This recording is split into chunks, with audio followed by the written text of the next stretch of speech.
desert sand.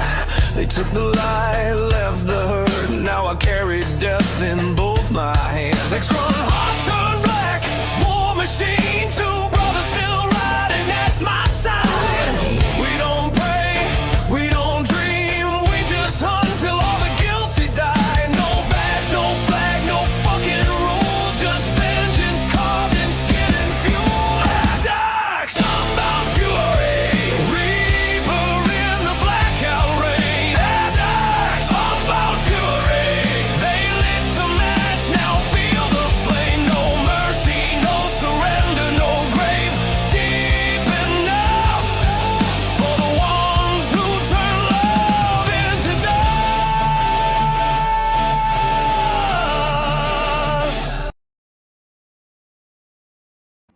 Yo, what's going on, everybody? Woohoo! Woo! That is a dope ass track, dude. Yeah, you know it. You know everything Addicts is dope, son. Hell yeah. Oh man, so the first show was interesting. A couple of different creators on, worlds apart in as far as art and story, but that's what it's all about. Once again, I apologize if it was taken in the wrong context. I didn't mean nothing wrong to your comic book. I just said that it can take another approach. That was all. There you have it. Public service statement. But now it's just I don't know, disorderly conduct. That's all it's going to be from here on out for the rest of this early morning hours here on the after hours draw stream. So Artex has his Mothquatch. It looks like number 2 mock-up cover. Looking Yeah. sick. That's sick son. Yeah, he looks scary. Yeah. It looks like a human bat. I don't know how. Not like bat, not like Man Bat or Batman, but like he looks like if you took a bat and evolved it into a human, that's what it would look like. Yeah, I wanted to give him the triangular alien face, cosmic. You know, Looks really cool. Really cool. thanks. He looks matrixy. That's what And I like. not for nothing, the city, you free-handed that city in the background? Well, what happens is that Clip Studios now gave me the option to do that straight line trick.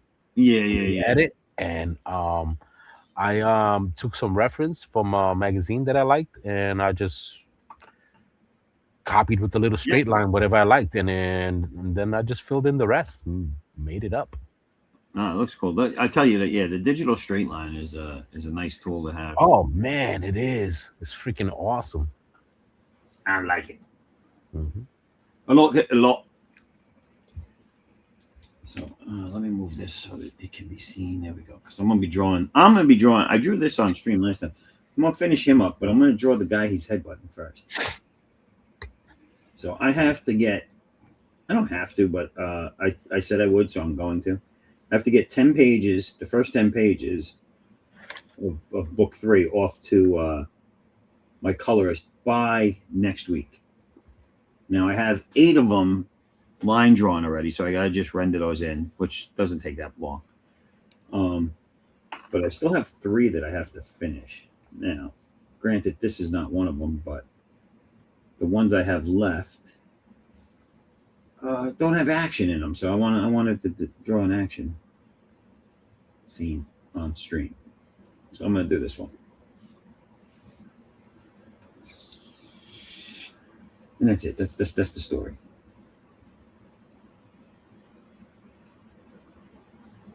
I hate. You ever draw something and then you're like, "What the hell is it? Where's it going?" Yeah. Oh, I see what I did. I see what I did. It's like, what the hell is going on? What was I drawing? Ooh, what was I smoking?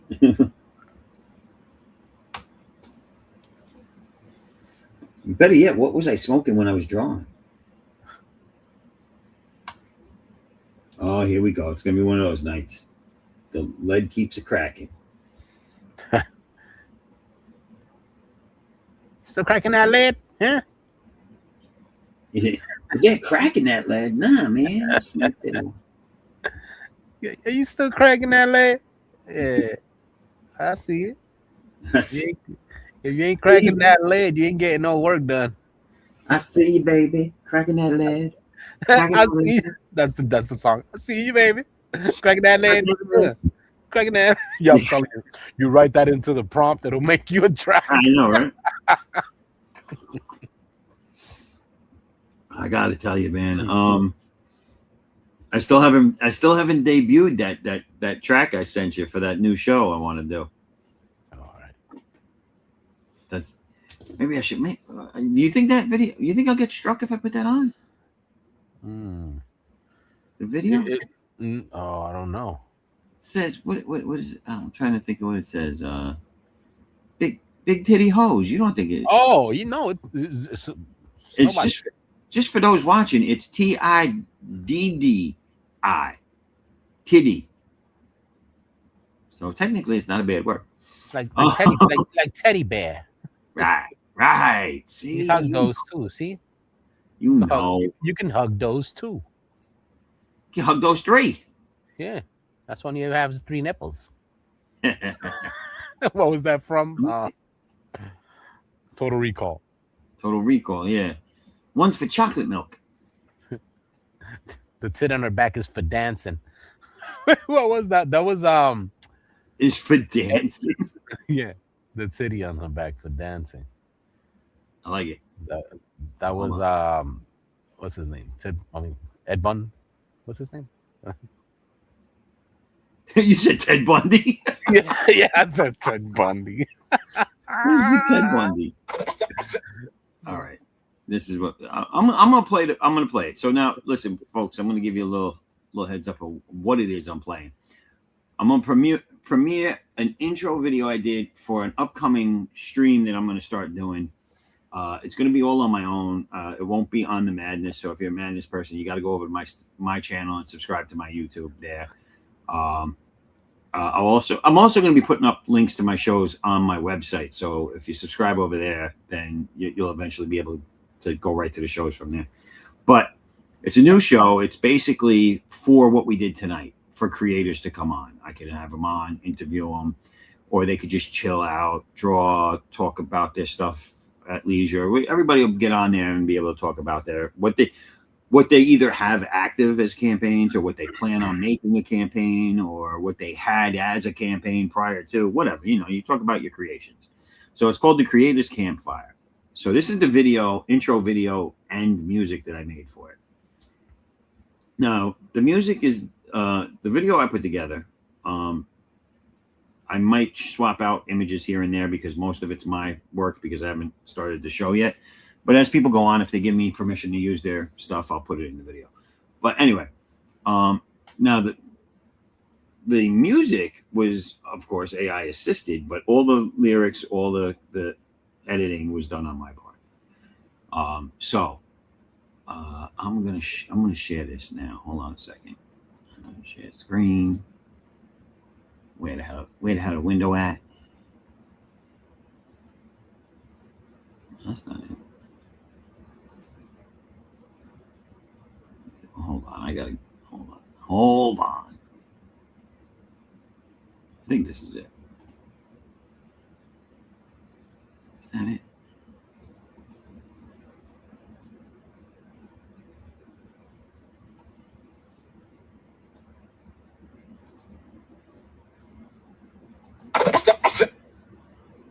I don't think that's it.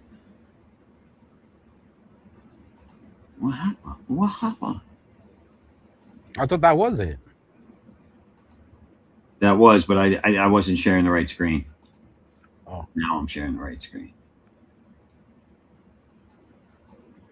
All right, here we go. I'll remove you for a second. Get this up. Make it more bigger. All right, everybody. Here it is. Premiere. Whoop whoop.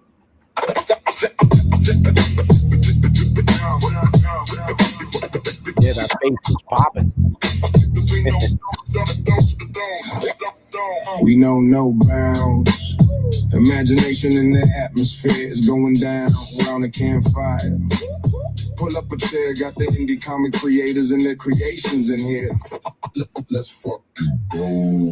Big titty hoes and muscle head, superpowers and sci-fi. Come through to the campfire. Let's fucking go.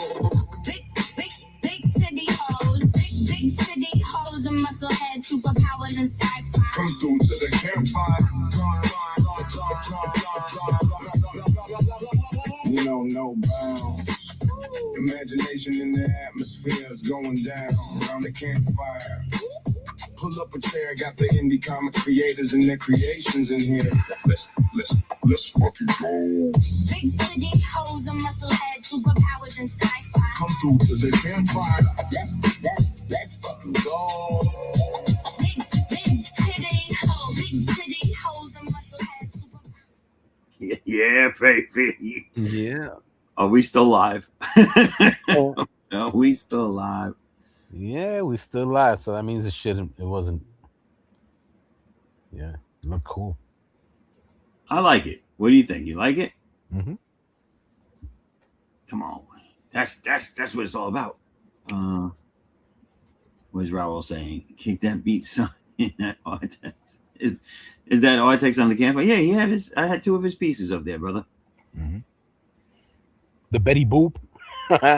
And Betty Boop and then the big orb. Mm-hmm. Yeah. The Orbs of War.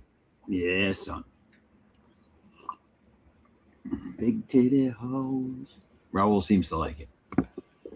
Raul wants to play that in his ride, yo. I'm telling you, brother, it's getting better. It's getting better up in here. Yo, that bass drop hums, yo. You feel that hum on that bass. I like the dude with the deep voice, but what's her name sounds like I can't think of the rapper's name. The girl voice. Fly like paper, then fly like planes. Was that girl? If you guys be on the corner, that girl. No, not her. Not her. That's what it remind me of. It's one of the I think it's the one that died, the one that got killed from the what was it? The 3-girl band. What were they called? Oh, the hell. Left Eye Lopez. What? Lisa Left Eye Lopez. Remember her? Not Destiny's Child. What was the other group with the 3 girls rapping? Destiny's? No. I know you're talking about, right? She was the one with the eye patch. Remember, she had the eye patch. Yeah. Then they had the other girl with. Yeah, it reminds me of her, the way she sounded.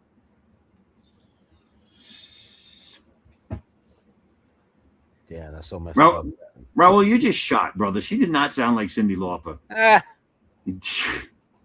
That's racist. The phone rings in the middle of the That's racist. She sounds crazy. Big titty hoe. You can step on her toe and she says, "The phone rings in the middle of the night." My fucking toe and that shit hurts, right? Yeah, everything I heard is a shout, quick scream. Oh, mommy, please, why don't you call the ambulance? My toe, it's fucking turned green. My toe, it's fucking turned green.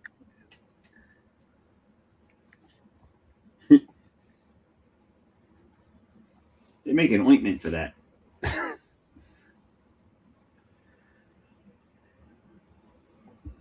So yeah, that was it, folks. That was the excitement for tonight. Big titty hoes. Later. Peace out, players. No, so listen, because I want more people to come in here. Everybody, listen. Call up your friends. Tell them to come watch the show. We need more people. It's Saturday. You ain't got no job. You ain't got shit to do. You got shit to do. Get your big titty hoes over here. Go to sleep on Sunday, yo. Yeah, what's all this sleep nonsense that people want to get? I'm overworked. Crunching the numbers. Hey, you know what I want? I want to get some sleep. Never heard of it. Because what are you doing all day? Crunching the numbers. Like Crunch, Chat. crunch, crunch. Yo, I want to work just like Chat. He goes, that's alcohol, right? My, it's got fruit in it. He goes, how many of those did you have? Somebody said 12. He said some odd number. I was like, wow. Wait, what? What the hell was? I know it, but what was that from again? From Chet, the guy who Is there a black person here? yeah, it's too funny. Excuse me, is there a black person here? Yo, What'd you say? He goes, yeah, and you found her. And there's also a white person here too. Because I don't need one a damn. The way he said that. No, he's like, I know. Yes, I know. He goes, I don't need one a damn. Oh, there it is. Success. Yeah, success. Fucking great. Yo, I saw all his episodes. Too funny. Oh, by the way, your hair looks great, Linda. Yo, and then you see the hair looks just like his. Thank you, Chet. No. Thank you, Chet. Because she feels so dumb, they always get him wrong. No, look, if you looked at her face, yo, she still wasn't buying it afterwards. Right. She's still like, nah, you racist, son. Nah, I ain't buying it. You racist. You just got lucky there was a black person here. Yeah. If there was no black person here, then so many difference. I found So it. much Success. Success.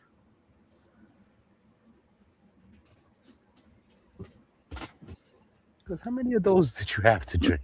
Look at fruit in it. The drink. It's got fruit in it. Bro, it's like fruit in it. The drink.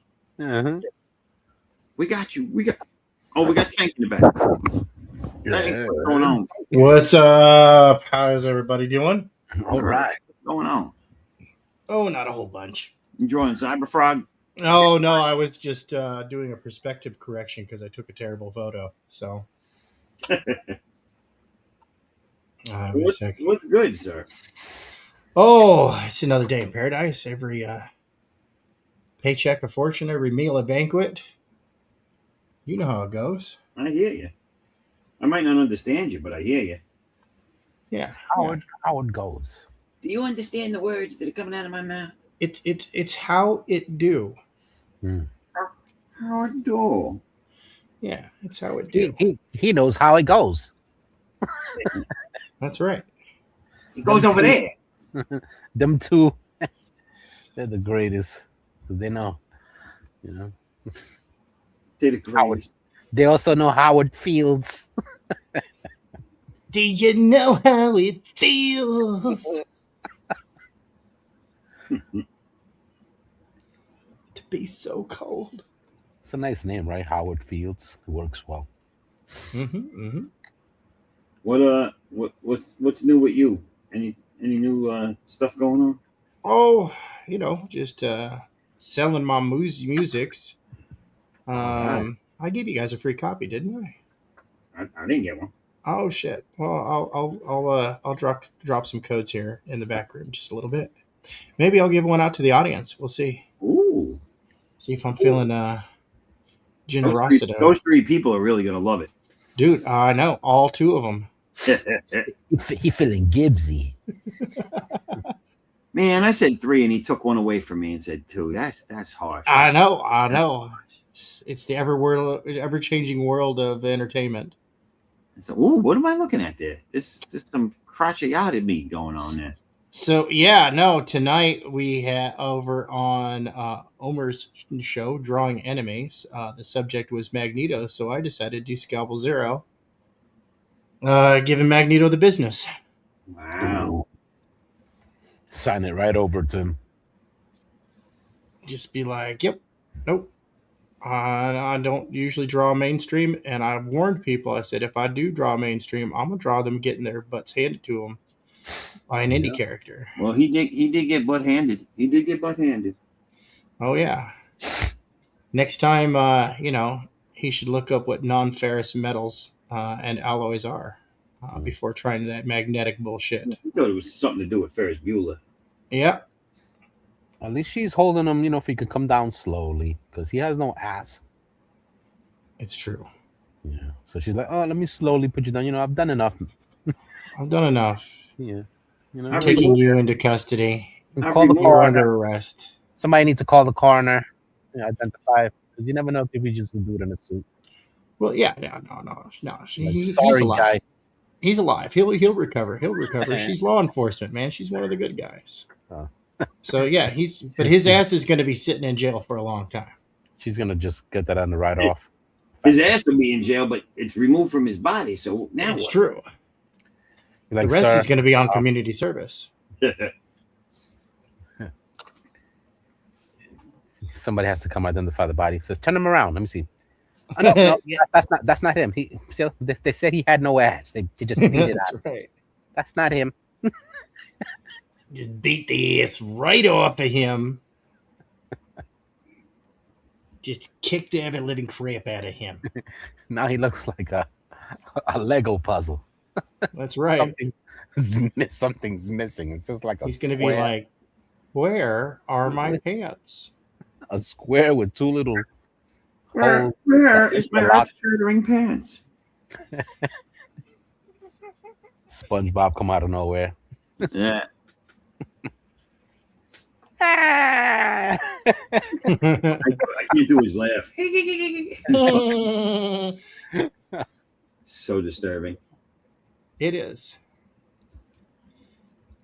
Why I love it. Yay. That's right.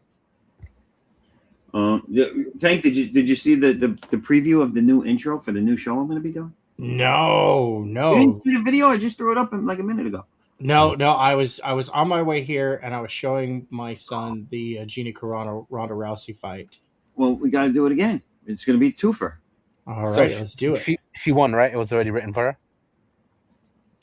Oh, dude, Wait, don't give it away. Don't give it away. I want to watch it. Oh, it's okay. It's a quick watch. It's only a 20-second long fight. Oh, Is it God. really? Wow. Oh yeah, no. And let me just say, the winner, beautiful, technical, knew what she wanted, went in there and got it. Right. Figured that. That's hard. That's horrible that they do it like that, though. Like they did such a build up for it. They should have been like, throw a few punches first, at least. Hey, it was Yeah. it was a contest of who's thirstier, Yeah. who wants it more. Yeah. You know what it is? To me, it was like the Ivan Drago and what's his name? Rocky Balboa? No, or- not Rocky. The Oh, other Apollo Creed. Apollo Creed. You know what I'm saying? One person took the exhibition spar too far. You know what I'm saying? Yeah. Because that's what it was. It was really like if no one, I don't think, unless you're like a little bit out of touch, went in there looking at this like a legit contender fight for anything. Like it was just a one and done, sort of like the Mike Tyson jam. Oh yeah, the it was one where Mike Tyson put the fear of God into Jake Paul in round one, then just played with his food for the rest of the match. Yeah. But he said, "Wait a minute, I'm not going to get my 20 million if I level this guy." Right. Yeah, but he made his point. He was Yeah. like, dude, if Oh, well, I when he- wanted to, He hit him with no. one shot, and if he had followed that up the way he should have, that would have been the end of the game. oh yeah, They even got close up of him telling him in his ear, like, all right, you got to slow down. right. Like, what are you doing? You're like, yeah, No, but contracts were signed. You watch that fight, and you watch that one hit in that first round, and you see Jake go back on his heel, his eyes open, like what's going on. Mm-hmm. Yeah, but I think that the last fight he had, that guy took him out out of his commission. I don't think Raul? he's any more fighting after that. Look, I think Raul is saying that he could take you in 17 seconds, Tank. Take him where? Me versus Tank in a ring for 17 seconds. Oh, What were you doing in the ring now? Like selling lemonade? Or... he got a whole sleeve of apple pies. Whole sleeve of apple. Oh well, I believe Raul could eat 17 apple pies in 17 seconds. Oh, that's crazy. He said no. What happened? I'm sorry, I had Dadland rudely intrude on me. Somebody invited you to trying to fight. start so much shit, Tank. I was trying to start so much shit between you and Raul. Okay. You weren't even there for it. Oh, dang it. Look, here, I'll put it back up. Raul says it's me versus Tank in a ring, 17 seconds. I think he's saying he could take you. Oh, okay. So then I said that, and he goes, no. And then I said, well, if it was Raul and the apple pies in a ring in 17 seconds, he would win. He says Tank would win. He's like, no, don't stop starting shit. All right, I'm gonna play the video again so Tank can see it. Oh yeah. Are you back, or are you still in? Yeah, bed? I'm back. Show me. I'm showing you. Yeah, give it to me. Don't rush me. Give it to me, Barney. Here we go. All right, here we go. 1, 2, 3.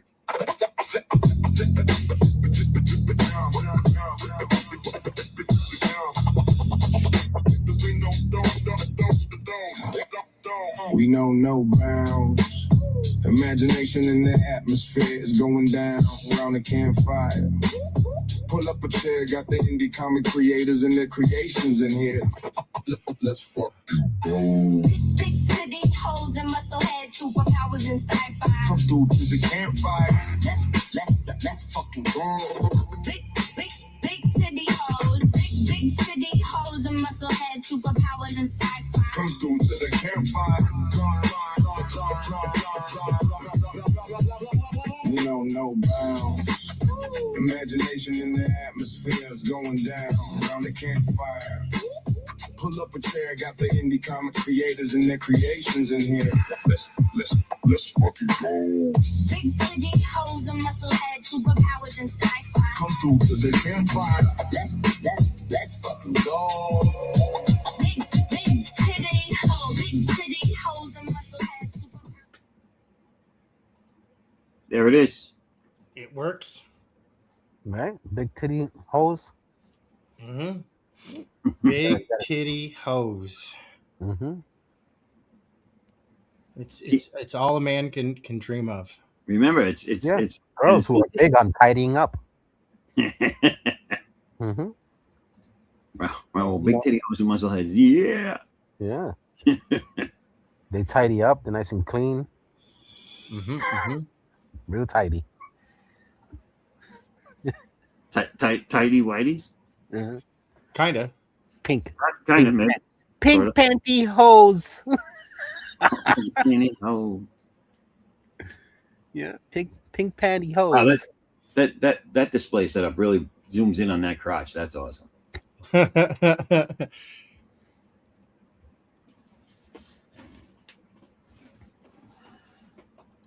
Something weird's happening with her crotch, though. What's This crotch? Hold on. Let me go back to you. Where? Where's the abnormal crotch? There's some abnormalcy with the crotching region. Oh no, I just think he just didn't finish that side of the shadow. Yep. I'm still getting in here. Mm-hmm. Gotta get up in there. Got to get up in there. Come on, get up in there. All up in that abdominal. That's where it's at. It's like another vajinga inside. All up in the abdominal. That's how it goes. Yeah, the second vajinga. That's right. Word. We're not even gotten into the third one. Ooh. That's crazy. That's danger zone. Yeah, if you don't know what I'm talking about, you're not ready for it. Mm-hmm. They start taking you for dress sizing and suits. Oh wow. Mm-hmm. It's like, no, what are you doing? Yeah, you ain't going nowhere. You're mine. Oh my god. That's how it goes. Yep. Because that's Howard Field's friend and his cousin. How is he going? Yep, they'll never get it. We gatekeeping. That's right. Uh-oh. I don't even know what the hell you're talking about no more. See, 'cause that's the idea. we're doing our job. Right. You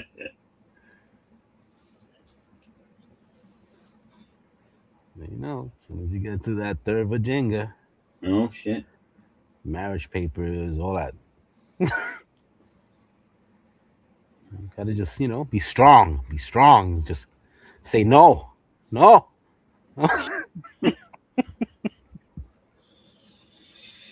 There's more Virginia to be found. Oh my god.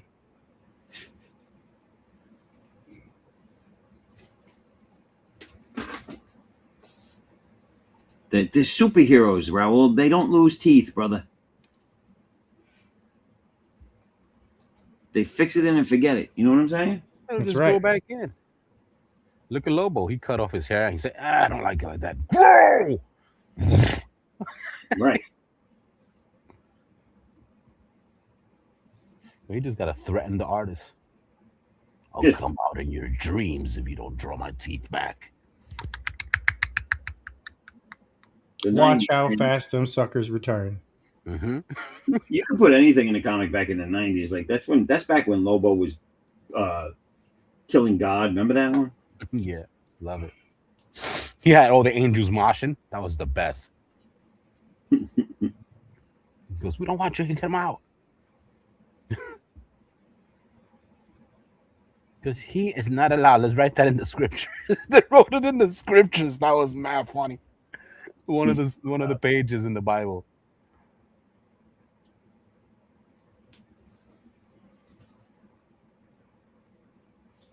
He came back as a woman with one big old strong ass arm.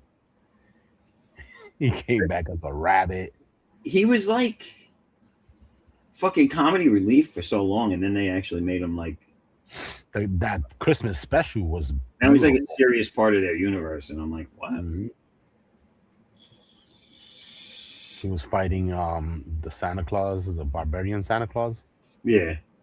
That was great too. Well, it kind of sucked when they made him like an official part of like continuity, like in the Superman stories and all that stuff, because they kind of had to tone him down a little bit. Yeah, because his powers was like unmatched. He can actually go toe to toe with Superman. Well, I mean, if you take the spoof stories with like the God and all that stuff, the Superman was no match for him. Mm-hmm.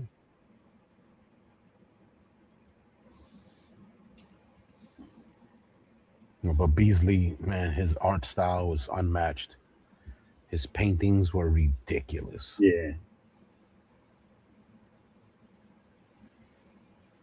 Didn't he have a character he did back in the 90s, Bisley, that was his? Yeah, it was something similar. Do you know that thing? Do you remember? I remember his cowgirl character from Heavy Metal Magazine. Yeah. I thought he had a big dude Did when he? it came out. Or maybe it wasn't his. Maybe he just drew it. Didn't he do Slain? You remember Slain? I have no idea. I don't know what that is. He might have drew it. It might have been someone else's creation, but I thought he drew. I thought that was his. It was like a barbarian looking dude with some wild, crazy hair. Yeah, Okay. I just don't remember his name being Slain. Let's see if I can find it.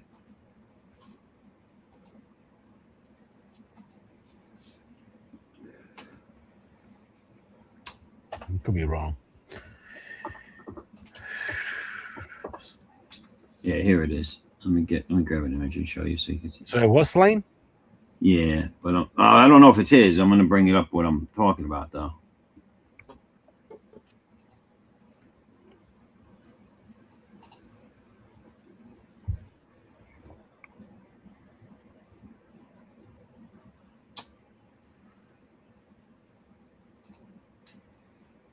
Hmm.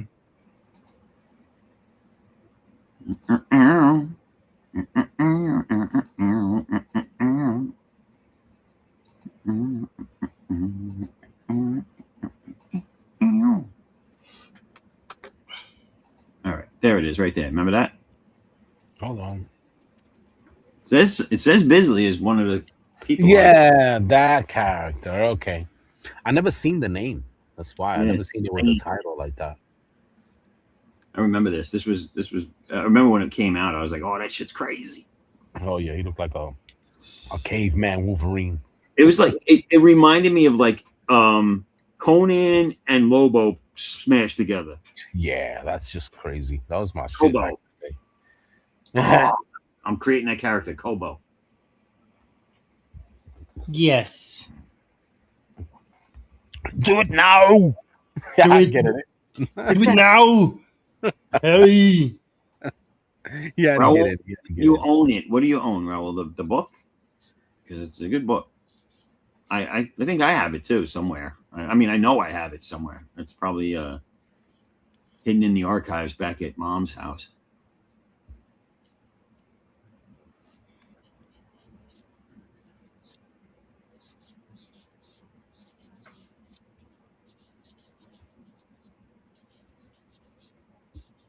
Big to Big. the toes.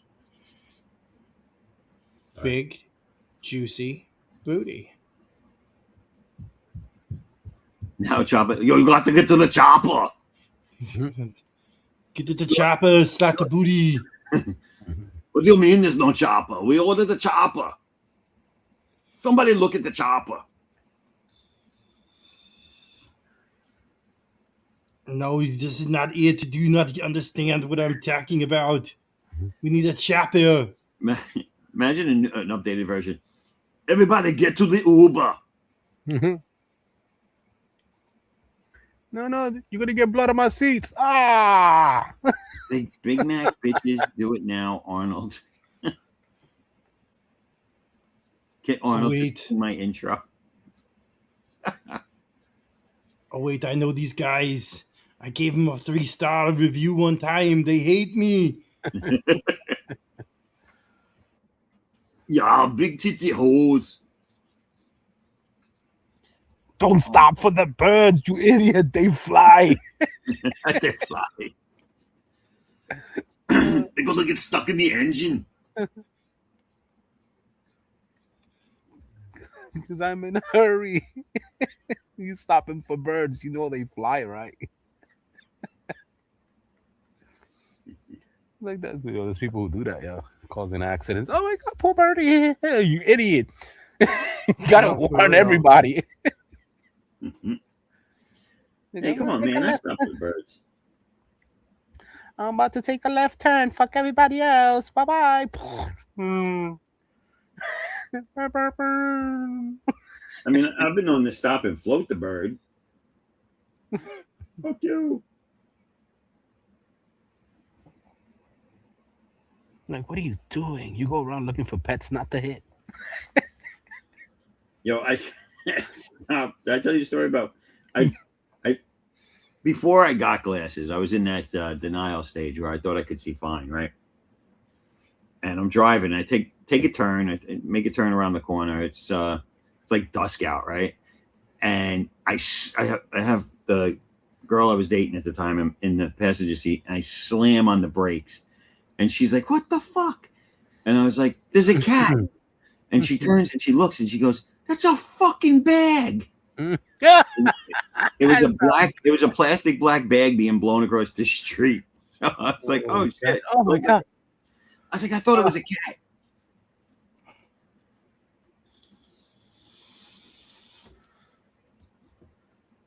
That's funny. You didn't see that? You didn't see that cat? It's a freaking bag. And you're like, Well, oh, no, not the bag, man. I saw a cat. All right, I saw a cat. Raul, I didn't draw that. Stop being like that. To this day, you're gonna tell her that it wasn't a bag. Plunge Comics is saying, "Damn, that's my slaying." What? That's your slaying, Plunge? Oh, well, he had it as a coffee table book. Oh, I did tow huge art pieces based off it. A ton. I get it.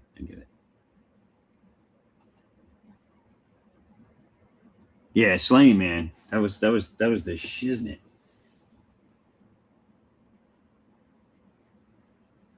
The shizzy for Rizzy, my brizzy.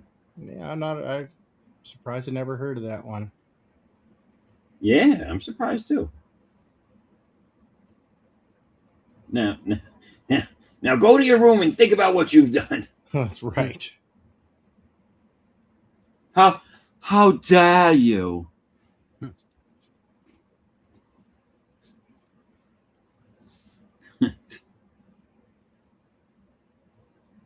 Oh, you did two. I gotcha. You did two huge art pieces based off it. All right. And Raul saying the plunger. Oh, okay then. Hope you guys know each other. There's a fight in the chat. Yay! You heard what he called your mama? Yay! Raul gonna take you down like you a sleeve of Hot Pockets. Oh, damn. You're in trouble. I'd run, dude.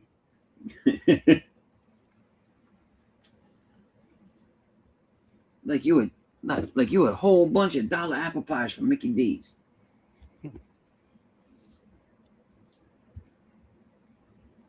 Damn, dude. I mean, that's He said your mama wears combat boots. Remember that? That that's was brutal. crazy. That was the original diss. Mm-hmm. Mama wears combat. That's the first thing. Was like my introduction to like dissing someone. Was your mother wears combat boots? yeah? It? They were like, your mother wears combat boots. I was like, does she? Interesting. Hey, mom. You ever walk out my boots? Raul and the Plunger, the next great comic book. That's Raul saying. Wish I still had the vase, but I gave it away as a 21st birthday present. Vase? Did I miss it? Oh, I missed something. Yes, I did miss something. There's a panel where he goes into the underworld, and I painted a wooden panel. A huge ceramic vase with the same relief around the middle of the vase. All right, cool. Oh, cool. Yeah. Plunge Comics says, hey, Tank. What's up, Plunge? How you doing? Gives a shout out to Raul. Raul's just in his own little world laughing at himself. Good. It's what it's all about, people. That's what it's all about. Let's see what Artek's got going on here. Oh. Oh, sit. Big old. Look at that. Good Lord. 50 Cent. That looks like an ass on the front of a person that shouldn't have an ass. Them biddies is Tiggle. Mm-hmm. Those are Tiggles. Those are Tiggles. Faux deed. What? You got your Kickstarter suspended? Oh yeah, we That's wild. Yo. I brought him onto the show earlier to go over that because he had mentioned it in the chat, and I was like, oh, we got to have you on to talk about this. What the hell? Do Kickstarters just like, do Indiegogo and Kickstarter just decided that they just don't like comics anymore? Well, they told him, hold on. Plunge, if you want to come back in, you can come back in, dude. The link is in the top of the chat. That's so nuts, dude. If you want to come back in, and we're not time constrained by guests this time, so if you want to come in and talk about it. Raul is saying, Sir Plunger, I may need your services later tonight. The fuck? I don't know. I think he's taking the whole plunge part of Plunge Comics way too literal, anal oriented. Ass tits. Oh, Raul's saying that's what that character should be. Artex. Call her ass tits. Ass tits. Yeah, they fucking. He's busy at the moment, just dropping in for a bit. All right. So let me tell you what he had told us. When he went to check it out, it was suspended. He had an email that said it was. I'm going to get this wrong, but like pornographic, like everything, like pornographic content. Basically, like I wish I could remember. You remember what he said, Artex? That somebody flagged him, and as soon as Kickstarters hears anybody complaining about anything that someone doesn't like, that they take you off, no warning. But oh yeah, Do you remember what he said? It said the email like it was Ooh, not quite, not pornographic. quite. There was a lot that he was talking about, but I wasn't sure. All I remember is that he must have had a hater somewhere who Yeah. Well, decided to that's get definite. him It chucked. was a hater, but it was pornographic content, and I think like, oh, here it goes. Here it goes. He put it. Oh no, he didn't put it there. That's Raul going off. But yeah, but that was like crazy, man. No warning, no, nothing. It's just like, yeah. No, dude, Joe Sontag launched Reaper Destroyer today, and like he was having the damnedest time with Indiegogo. Mm. What did they get in Like trouble for? they dude, like he would have everything done, and they're like, okay, change this one thing, and he'd go change the one thing, and they're like, oh, you have to re-upload everything. You have to refill out all the forms and all this stuff, and it's like, Wow. dude, like A that's headache. why I'm all for Fund My Comic and back me, bro. I'm so sick of these Fun my crowdfunding comic sites. and what? Back me, bro. That's the new one coming out. That's Oh, Shane Davis is putting that one together. I never even heard of that. Yeah, it's not out yet. It's being built. But Here's the problem with like because I love the idea behind Fund My Comic, and like I said, I put my second chance campaigns on there. But the problem with new ones, even a Shane Davis one, the problem with them is they're limited eyes there. yeah, Like you have everybody searching for everything known to man over on platforms like Kickstarter and Indiegogo. On Fund My Comic, you just have people in the know of the comic. well, even world. then on Kickstarter and Indiegogo, they don't care. They're not pushing comics to the front page. No, they're not. But I'm Like saying you have go one. on a you go on a fresh browser with a blank mask, right? Something that where you like your shopping data is not in your browser, right? Right. Kickstarter and Kickstarter and Indiegogo never recommend comics. Never, not once have I gone onto a fresh browser and gotten recommended a comic. No, but here's the thing, and this is my point: is if you're going over to Fund My Comic, you're in the know that it's there. You're in the comic space. You're not an outsider that's going to happen upon it, especially when it's not promoted that much. Let's face it; it's really not promoted. Yeah, no, most people do So not know how to promote. it's comic only, or things comic related. It has a small crowd of people that know it exists, so it's limited. Whereas Kickstarter, yeah, they might not promote comics, but there's a lot of people that go on there just like they go on Amazon, just like they go on anything else, and they scroll through all the areas. Like because there's a drop down. Comics are in there. You just have to be like, oh, what do I want to look for today? Oh, comics. So you have a better chance and a much bigger pool of people on it. On one of those things is what I'm saying. Like on Indiegogo and Kickstarter. Yeah, but bigger crowd. There's the money is over there. It's just a matter of getting them to you. I just think that even though the idea and the concepts on these things are great, like Fund My Comic and maybe Shane's, I don't know too much about that. This is the first I'm hearing of it.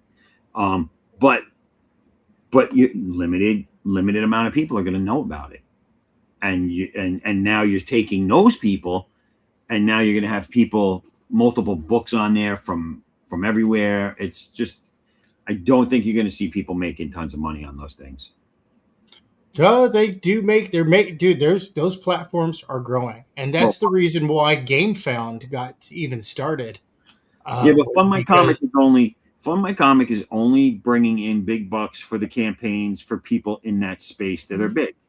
Well, and that's the thing is nobody's making it big. Nobody. Like unless you already have a backing, you're getting jack shit on Kickstarter. Well, I'm talking big, like worth it. Meaning like look, I'm saying, dude, like look, because they all use the same payment processors, right? So, and this is the thing, almost everybody uses Stripe. Yeah. Like almost every single one of the payment processors, they all use that. It's the days where the platform would promote you they've been gone for years. They've been gone for years. Yeah. And it's silly, it's stupid, but it's all about you. Like, it doesn't matter where you host it as long as people are confident in the payment processing. Which is why I won't promote. There's a couple of crowdfunders I won't promote because one of them's being run by infamously famous doxers, Right. like, who have used backer information to go after their enemies. And it's like, bro, I don't understand how you can even show your face around here. Kind of deal, right? Right. So I'm not talking about their site. They can go fuck themselves, kindly and sideways with a rusty chainsaw. But we need there is a need unless you're going to go build your own damn website, you need a crowdfunding platform. Right, which is why I'm all for Fund My Comic and Back Me Bro, because and Shane Davis is no slouch. He's bringing everybody over there. Yes, but I think we're talking about the same thing and two different things at the same time. No, I'm getting to that because there's the overwash effect, right? Now, granted, you're not going to, a lot of folks out here, I'm sorry, I'm just going to say it. A lot of folks here, you're not going to see a whole lot of business from those fan bases. Why? Because the fan bases are following some exceptionally proficient artists. And I know there's a lot of delusion as to how good everybody's artwork is in comparison to theirs. And I'm like, bro, 99.9% of the time, it ain't even close. You know? So there's that little bit of butthurt of like, oh, well, I didn't do so good. But now that Kickstarter has basically said, like, no more naughty books. That's it. That's the last group of comic books that were doing anything decent on Kickstarter, or titty books. Mm-hmm. That was it.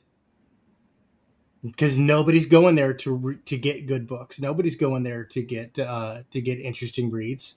They want their softcore porn.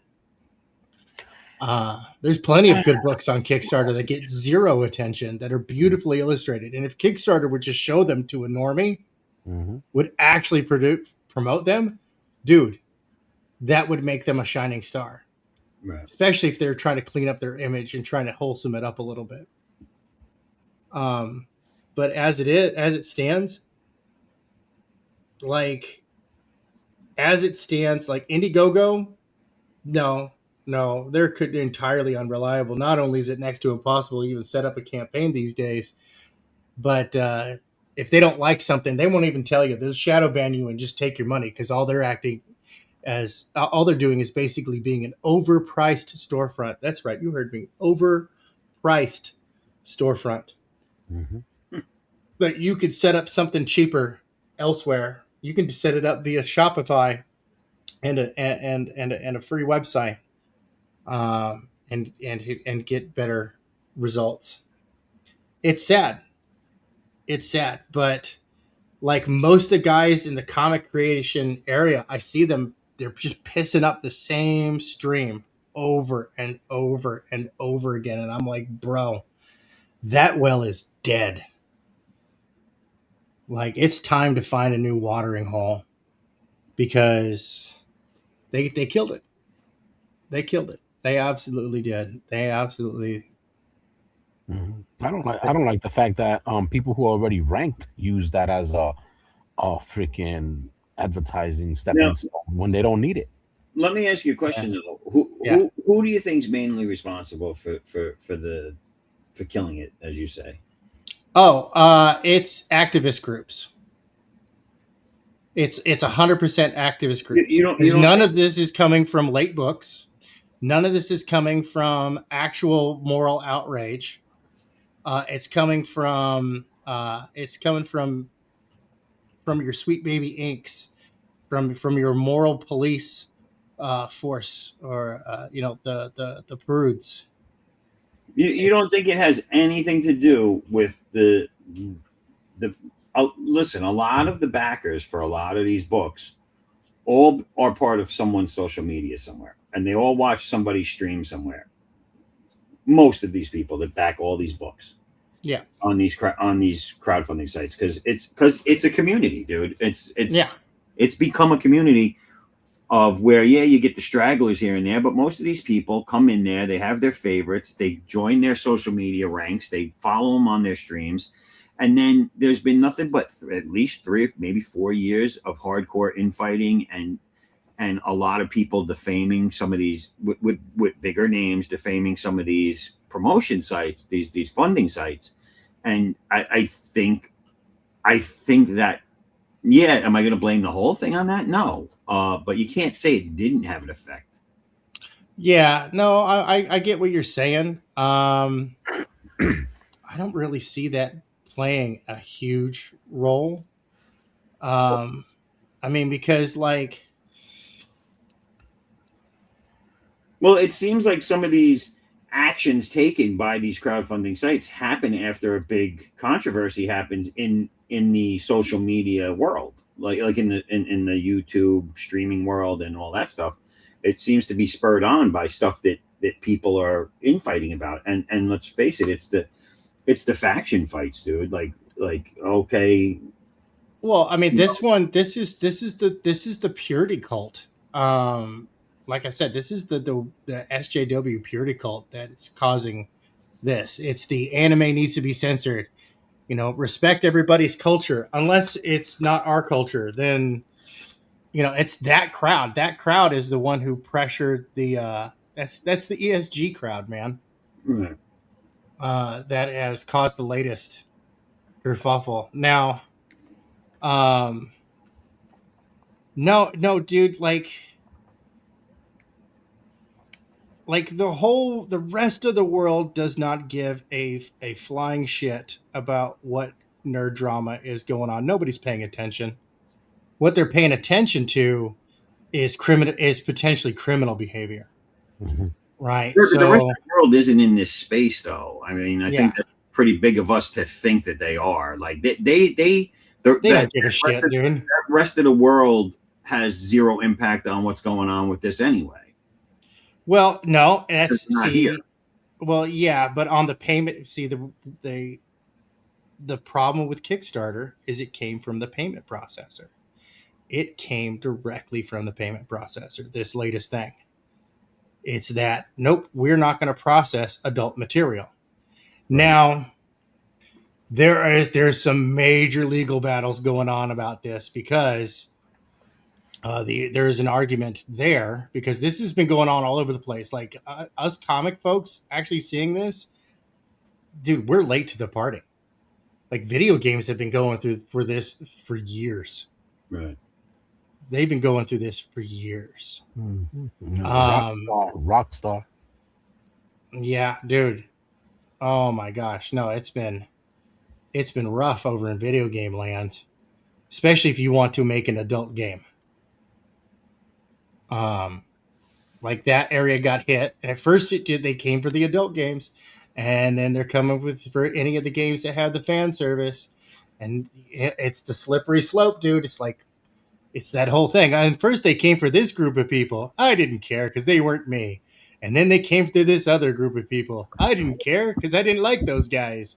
And then they came for me, and nobody was here to defend me. Well, that's I'm an idiot. That's something I always warn these people about whenever I hear someone say, "Oh yeah, but it's just them," or "Yeah, but," I'm like, "Yeah," and then tomorrow it'll be just you. So Yeah, tomorrow you're next, bud. stop being okay with everything just because it's not you.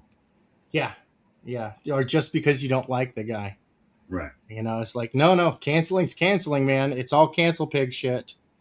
If you set the precedent where it's okay to do in general, then it's only a matter of time before someone flips it on you. Yep. That's why I'm That is against it true. altogether. So, but yeah, I get that. But so I guess and because listen, I got 5 books down. I'm working on my 6th one. I got to become familiar with this new change with Kickstarter anyway, because I was unaware of it until tonight. because I haven't had a problem with it in the past, but I've always done at least one naughty cover, and I have not sexual stuff, but cursing and violence in mine. So I don't know what the deal is. I gotta re-up on my Nobody knows what the deal is. knowledge of that before I When do you know Because- when you cross the line? You don't. That's the thing. You don't know when you cross a line because their wording, they've taken a hint from YouTube. Keep your wording glib so they can't sue you. Mhm.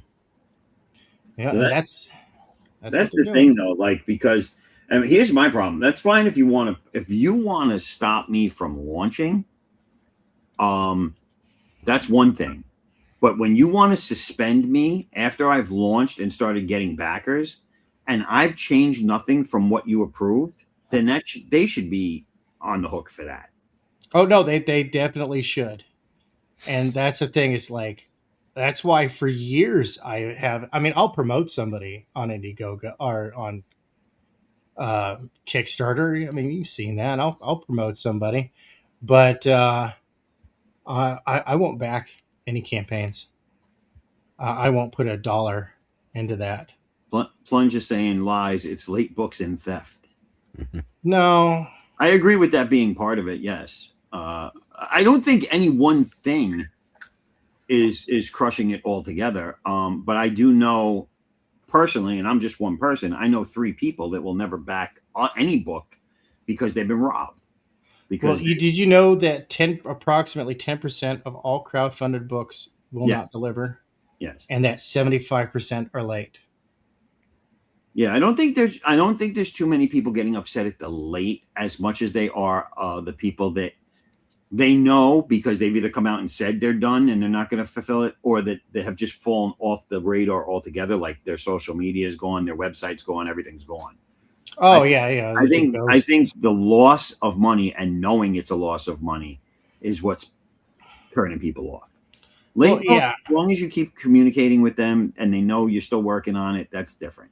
But the blatantly coming out, taking money and running, that's like, you know, or taking money, running, and then returning like there's no big like deal. nothing's wrong, right?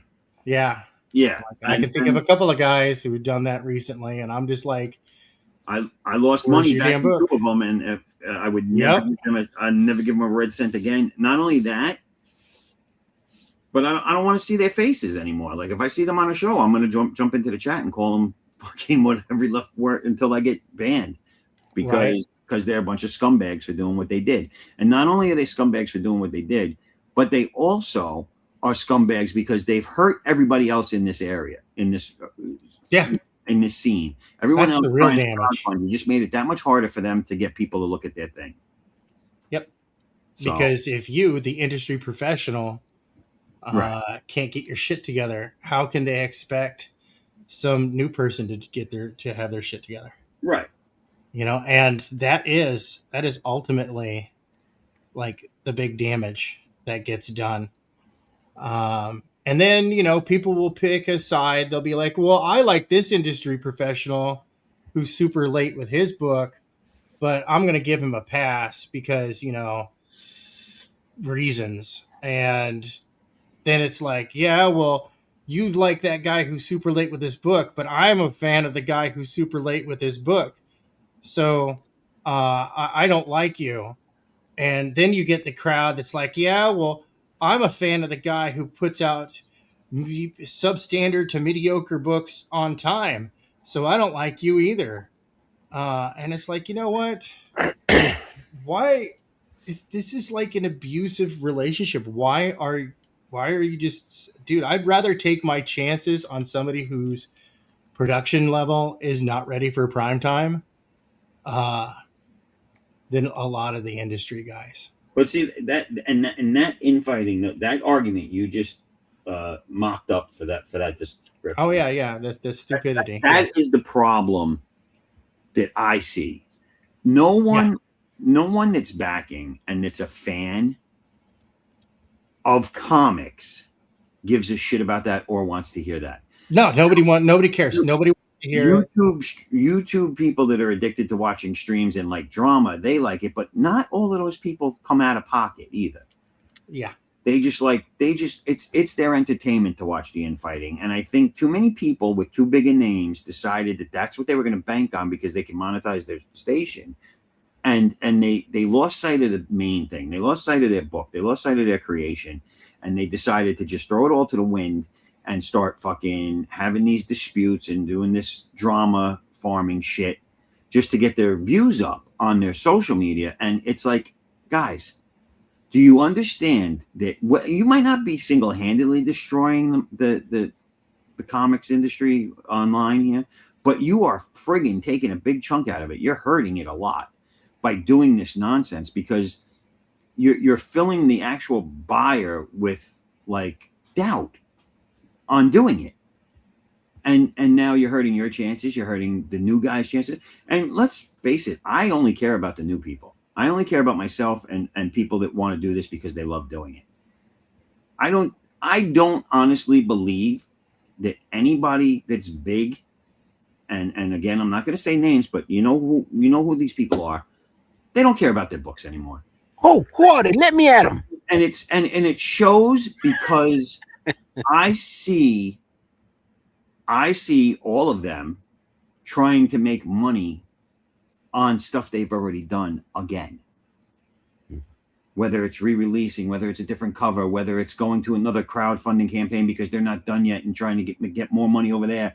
It's just they're trying to re-milk the same cow. And that's money, that's greed, that's is what it is. It's not the love of the game anymore.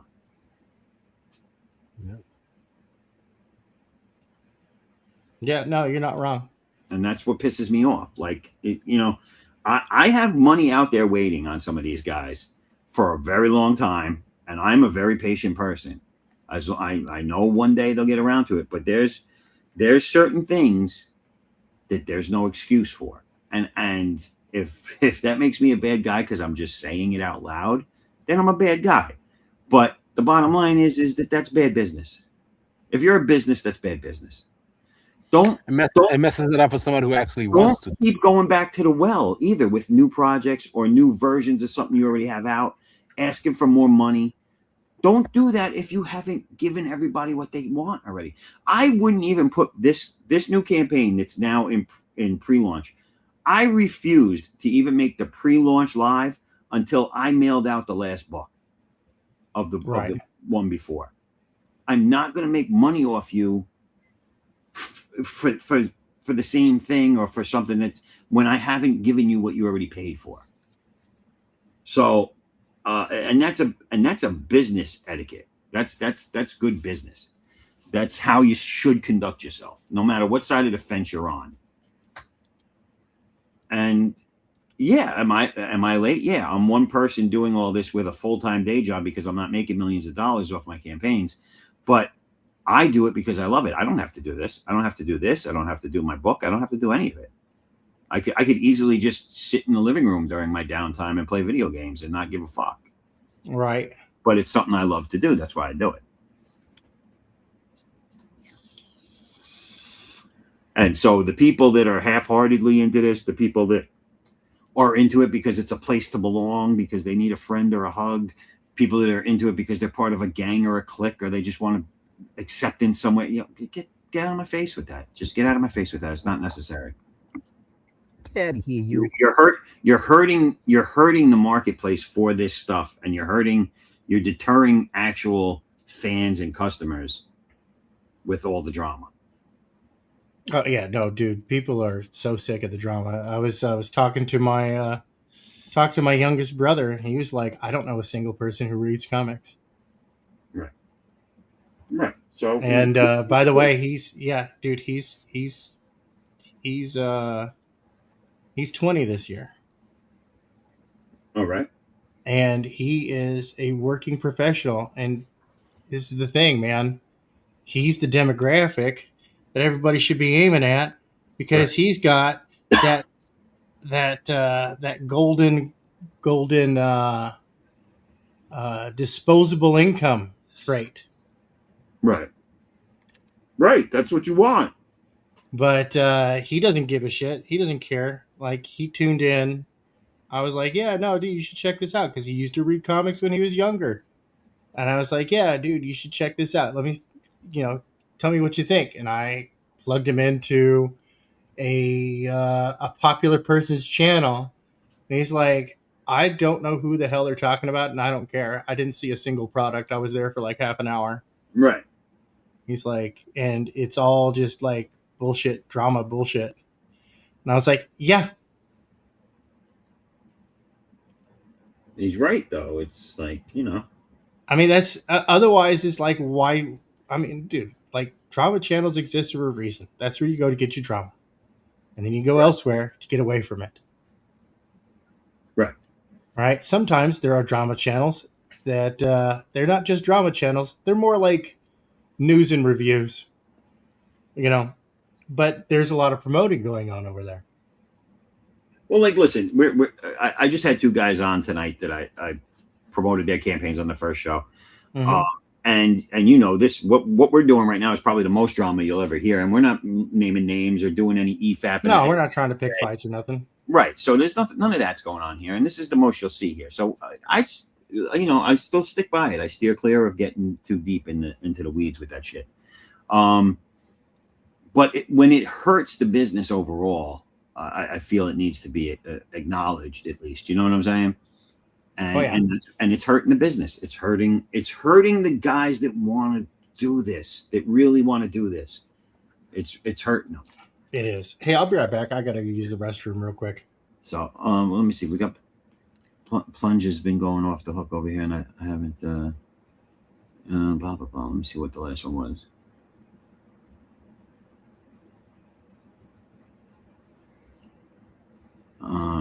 Plunge was saying it sounds like excuses for CG. I don't know what that was in reference to. I'm not fucking sweeping, man. I'm not sweeping. I'm saying that this is all over the place. And to say that it's a Comicsgate exclusive is fucking retarded. Like, for real. It's everywhere. It's everywhere. Everybody, dude, 75 fucking percent. I went and looked at 36,000 campaigns over the last 5 years from all of comic books. About 250 of those are Comicsgate campaigns. All right. Dude, everybody's look. And comics are the least egregious out of all the arts. Right? Film is number one, the most egregious. Dude, even films that produce, like a quarter of them never materialize. Games are the next worst. Right? The complex board games and tabletop games are just atrocious, dude. Like, and they make all of them are late. Too. They make so much money, dude. But yeah, here's the thing: is that there's you're starting to see diminishing returns for a couple of reasons. One, inconsistency. Yeah. I don't know. I haven't. What do you mean, the tabletop games? The tabletop games?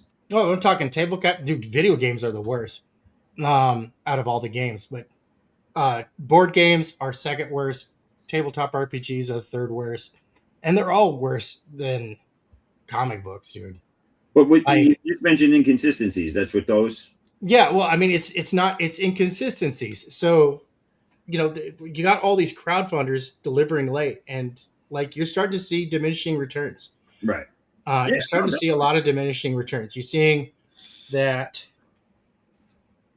a lot of stuff. You're seeing a lot of stuff. It's going down, and that's because one, like, there has not been goodwill. Here's what I found for Grok regarding crowdfunding. Kickstarter, more total unfulfilled comics projects. Yeah. No, I'm talking percentages. I'm talking a higher risk per campaign. Yeah. No, I'm serious. Yeah. No, I'm tracking. No, dude. And like Indiegogo has 10% the traffic of Kickstarter on a good day, depending on the category. Yeah. No, for real. They do complain more over that. Yeah, like running multiple campaigns while the previous ones. Yeah, no, dude, and I am absolutely not okay with that. I'm like, dude, fulfill your product. Fulfill your product before you go funding another one, because Yep. Like, dude, I see dudes seeing that, and like, I'm not a spaz about it, so I don't freak out over the internet on it. But I do jump into people's DMs and be like, bro, what are you doing? What Now, are I you do. doing? There is a caveat to that, and I'm going to say that. So people like Yeah, by Lady, volume, Kickstarter has the like largest. Lady Death and shit like that. Zombie Tramp. These people, Mendoza and whatever. Yeah. They have good track records of running a campaign, fulfilling right behind it, and moving on to the next project. So those creators That's what you want. can get away with running multiple titles, not the same book, but multiple titles Right. in the same time frame. Or like if they just finished a campaign on one book, like and while they're fulfilling that, they put a different title out at the tail end of that one, and a new one starts. That's acceptable to me because they have a track record. They're putting it out. They have enough money. They have creative teams for each book. That's acceptable to me because that's more like a publisher than an independent creator just doing one book. That's the only time I see it acceptable. Like me, I have two different stories that I want to do next after this trilogy, right? Right. But I set it up where I'm going to do, and they're both I do everything in trilogy format. So the special project I'm going to drop right after issue 3 of this is fulfilled. I'm going to drop book 1 of the independent project. When that's done and that's fulfilled, then I'll drop book 1 of the next trilogy in this universe. So they're not going to overlap because I'm one person doing it. I don't have a separate creative team, and I don't want people in my fan base to start backing something else if they haven't gotten what they paid for already on the last one. No, and I dig that. That's called integrity. Yeah. So that's just me, but that's how it should be done. Unless you have the manpower behind you, the creative teams behind you to make sure those books are going to get out right behind collecting. You shouldn't do that because now what are they going to do? They're going to have to wait an extra 6 months to a year for each one of those books now. And now you're probably going to want to run new ones. And now you're just going to be behind the 8 ball your whole life. Yeah, no, dude. I'm not envious of some of these guys who are way behind on stuff. I see some of them catching up, and I cheer them on. I am still waiting for my pineapple book. I really want it, so go, man, go get it done. I'm excited for it. I'm also waiting for my damn frog book. Go, man, go get it done. I am waiting for a lot of things from the frog. But you know what I'm not waiting for? My last Lady Death. When I got the premiere of La Muerta, when Brian Pulido was like, "Yeah, I'm moving the story forward finally," and I was like, "Cool." That's the reason why I stopped reading, is that the whole thing got kind of stale and stagnant, and it was just kind of, villain of the week. Every new story was just kind of felt like villain of the week. And unfortunately, I never got a chance to read it because I lost it in the move. But Brian Pulido delivered on time before I had to leave. I was like, holy moly! I went to go submit my address change to the Kickstarter email thing, and it was like, oh no, your order's already been shipped. And I was like, oh shit, am I gonna have like one of my neighbors keep an eye out for it and just forward it to me or something like that? No, I got it, and I was like, yeah, see, I don't have to worry about him. I know he's going to deliver. Aru sent me all his chats in one message as well.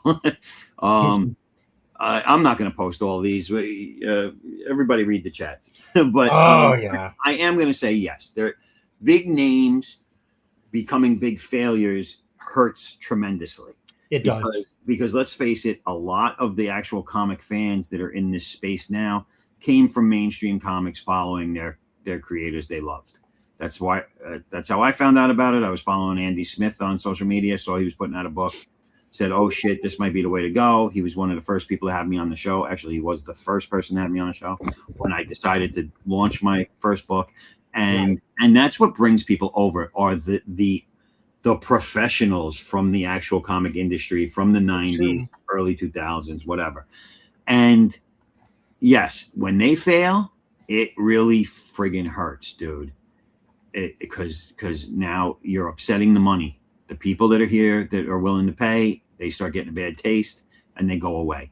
And one of the big ones that I saw do that, I see many angry people on social media even to this day, was when Liefeld did it. Okay, he put out a campaign, took a boatload of money, and yeah, I hear he fulfilled some of the people now at this date, but a lot of people bailed out. A lot of people got refunds and had to wait a long time for it, and a lot of people never got anything. So bad. It's just bad business, and I'm shocked because he fancies himself an entrepreneur and a good businessman, and that's just bad business. Well, and look, I'll give respect if refunds are dealt out, right? Yeah, I think it was willy-nilly though. I think he gave a couple of people refunds and other people no. Yeah, there was one where I bought one of the big tiers and I got nothing. And then the guy went and copped out. Yeah. The guy went and copped out and he hid behind some bullshit excuses. But it's like, look, like in the case of what's his name, Kami Mark, right? Krishna Kid failed. He dished out the refunds. He was like, "Yeah, it sucks." And look, I get it. It's a failed business venture. I understand. I can understand some fails, but you guys, you guys, everybody out there has got to be like 100% on the level of like, hey, I underpriced things, or I didn't take this into account. That's fine. You got to make it right though, and you got to be like out there communicating frequently when shit goes wrong, especially when it goes wrong. You got to be out there. You got to be communicating. And you can't be perceived as slacking off. You know what you should never hear? You should never hear I spent the money. Oh. You should never, ever hear I would give you a refund, but I spent the money. Yeah, no, I had to live off of that money. It's like, that's not what that money was for. Right. I didn't give you money for good. Go on GoFundMe and raise money for your house. Don't promise a book that people want and then not give it. That's crazy. No, dude, like, yeah, no, there was some, that book looked good too, man. They come after you. These are some of the moves though that have been, these aren't hypotheticals. These are some of the moves that have happened that have had a hand.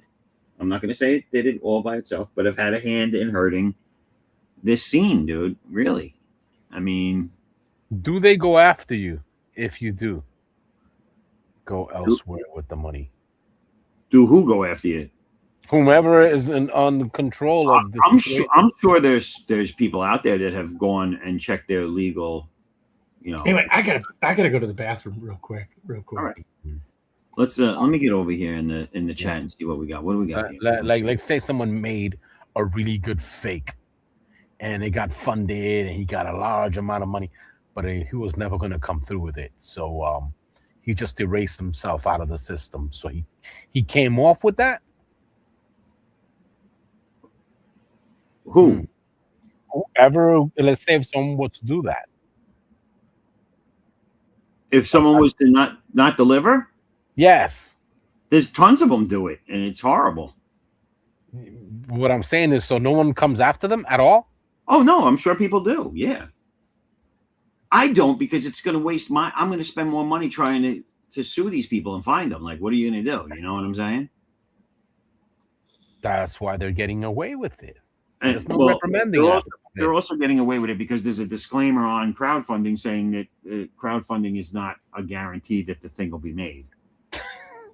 It literally says that. If you look at Kickstarter campaign, it says that at the bottom, I think. Yeah, so that right there, that's why you gotta really come through with it, like come with Right. something really worth doing, because no one's gonna go in there like, man, I heard some bullshit about this.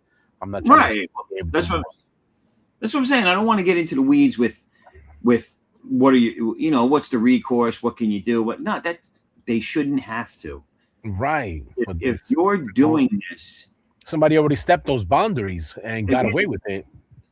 yeah, but if you're doing this and you know what you need, if you really want to do it and you know what you need to get your project funded, and then you reach that goal and beyond, then do the right thing and do it. Right. If that's your thing, yeah, but there's other assholes out there who can make a good fake. Because it's fucking hurting it for everybody else, dude. This setup, let me tell you something. This setup with crowdfunding your books and being able to be your own publisher, to put out your own creation, it's like a godsend for people that have, especially older people like myself, that have struggled, know the struggles of going to conventions back in the day and trying to get an editor to look at your stuff and trying to score a deal with the only 3, sometimes 2 companies that are looking for people. It was a grind, dude, and I did it back then. So this is like awesome to be able to do this, and all people are doing is hurting it. It's really depressing to see that humanity act like this. Yeah. Like human nature is, you know, they call it human nature, but it's not all humans. Like I'm not doing it to anybody. So I know other people are out there thinking the same way. Like, what the hell's going on? And you know, it's really sad to see that a majority of the people do take advantage of other people. It's fucked up. Yeah.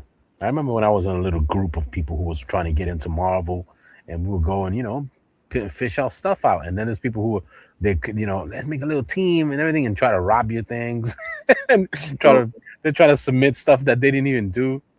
Like Plunge Comics is saying, people are going to their banks to get credit card returns. Yeah, I mean that's the easiest thing you could try and do, because it doesn't require you getting a lawyer or, you know, losing a day's Just to go to court. Just get your money back and call it. Yeah, and you can, like, if you fight it long of course. enough, Right. We got a good company that you're under. They would, because your bank actually has, and that's one thing I'll give banks credit for. They actually have investigators go and check on things and whatever. But it's not guaranteed. They could say, well, you know, there's the, you know, if they go to Kickstarter or Indiegogo and they're like, oh, well, you know, it says when you do the thing, blah blah blah, they have a disclaimer, then you might be screwed. all sales are final.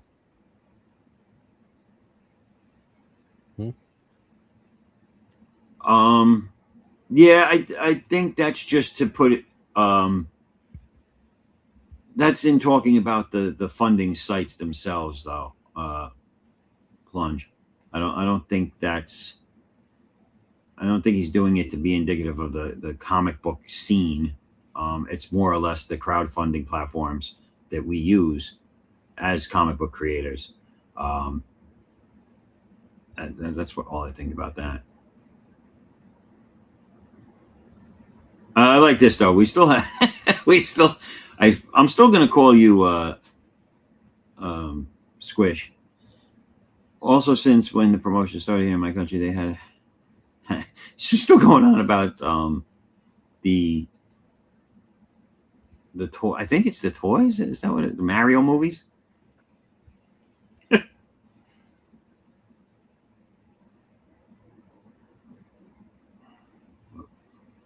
What do you got there? What are you working on? Oh, this is just an old page I made for the Return of the Living Dead.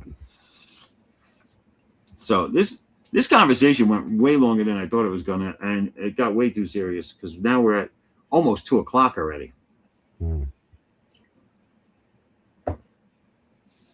I like that. That's cool. Why do you eat people? Not people. Brains. Why do you eat brains? What? It makes the pain go away. It hurts to be dead. It hurts to be dead. Brains.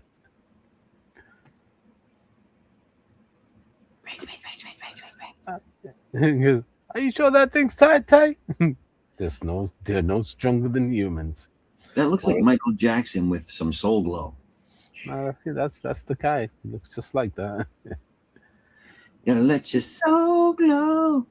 Yeah. It's an old movie, so that was his look. Nice.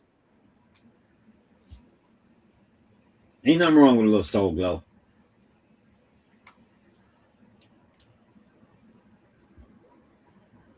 Unless you get it on my couch. Oil. You gotta get something to get the oil out. Imagine that. Don't you be getting your soul glow on my couch.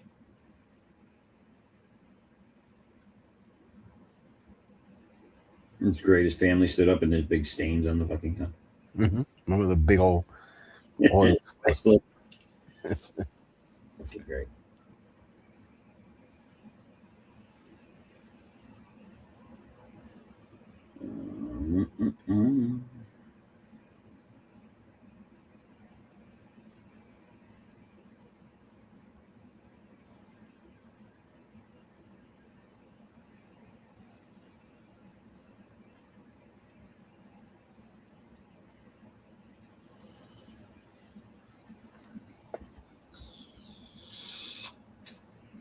Go back to this.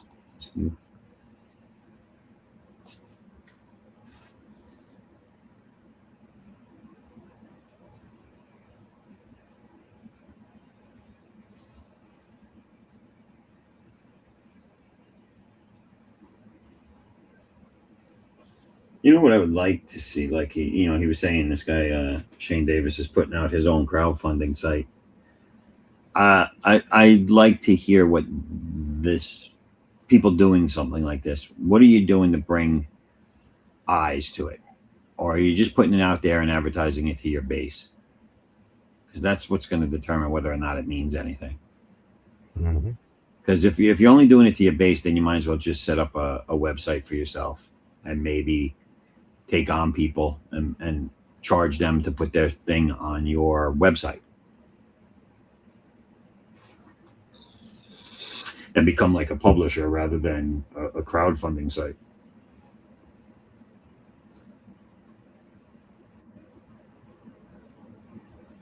Yeah. It's like starting a whole new Kickstarter. Well, crowdfunding is just that. You're funding from a crowd. And the crowd needs to be able to grow and expand. And if it's really all up to you. Put in the work, right? If your crowd, though, for your, like, if you're opening a crowdfunding thing, right, and the crowd that you're gonna bring to it to look at other people's books is just your crowd, then you don't need to go make a crowdfunding site. You need to do something else. If you're gonna open it up and advertise it and promote it and bring people into this fold that might not be here already, then that's great. That's something you should do. That's something that needs to be done. Right. But only because I see it now. Don't create something and then say, oh, well, I created this thing, so why are people complaining? Well, it's not really benefiting anybody because it's just your fans. But sometimes keeping it too safe, it doesn't catch attention. No, yeah. That goes back to what I was saying though, because now you're in a sense you're playing to the drama queens, the drama farming people. Right. Because you know what else is bothering me too? You shouldn't have to grab their attention to come over to look for something. Right. Yeah, it was bothering me too on how people throwing that word around with manga. They can't just write manga on anything and hope people think that's manga, because it isn't. I've seen a lot of comics that are under manga and it's not a manga. Like, stop that, please. Well, I think what you have to pay attention to now, because people have been doing it, is when they say manga style. If they write that, they don't mean the art style; they mean the publishing style. Yeah, small format, black and white, newsprint.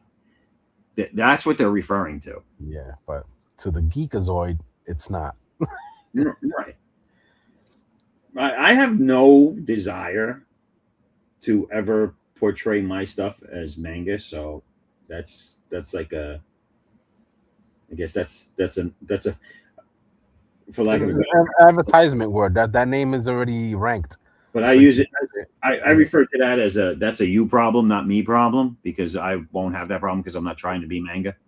hmm But the thing too, I believe there's people who don't understand what looks good. They think a cartoon is a cartoon, and comic style is a comic style. Realistic is realistic.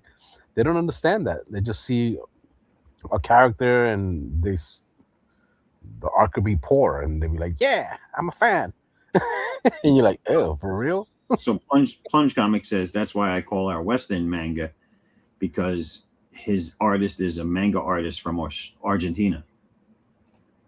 And he's doing manga style. Right. So he's drawing manga style art. hmm So he can call it a manga. Yeah, that's fine. I mean, that's what you would do. I mean, but I don't know. Like, yeah, I get what you're saying. Like, because you're, and I guess that would come from someone who's a fan rather than like me. Like, I have no skin in that game, so I have no say in that matter. Mhm. Um, To me, it's a comic book. One of them is Asian, and one of them isn't. right, That's right. American style, Chinese, or Japanese style. That's what I'm saying. I don't understand what the big, and maybe it's just I just don't understand. I don't understand what it Yeah. matters one way or the other. It's gatekeeping. That's all it is. They don't want to have American style mixed with manga because then it's not manga anymore. Yeah, but then those same people will be okay with mixing manga into American style books, and you know what I'm saying? Like, Right. Because people's trying to come up with something, just like when they do the verses. You know what I'm saying? Like Marvel versus what I'm saying, they Dragon can't. Ball Z. I think it takes a lot of balls to complain about it. Anything in life, it takes a lot of balls to complain about it going in one direction and not the other. Yeah. Like if you don't like it going one way, then don't tell me it's okay to do it the other way, Mhm. because it's the same principle. You know, just like people say, yeah, but regular comics isn't manga. Manga is this, that, and the other thing. Don't say it's manga. Okay, well, don't say your manga art is a comic book. Like, you know what I'm saying? Like, you could say it going in either direction. Like, you don't take credit for being something you're not either. If you're saying there's a difference between and I'm not talking to you, I'm just saying in general, like people that make the argument. But if you're saying there's something wrong with saying manga is a comic, then don't say a comic's a manga. You know, I don't know. It just bothers me. What's good for the goose? You know what I'm saying? Yeah, no, I think I largely view the two terms to be interchangeable. And that's Well, fine. you have to understand that if you try to use the rules that apply to manga and an American style comic book, you're going to be so confused. Yeah, no, they are different storytelling methods, even though they Even the share. comic book layouts are different. Oh yeah. Mhm. Well, it's really funny because manga is just Everything backwards. American comic book telling, like taken to another level.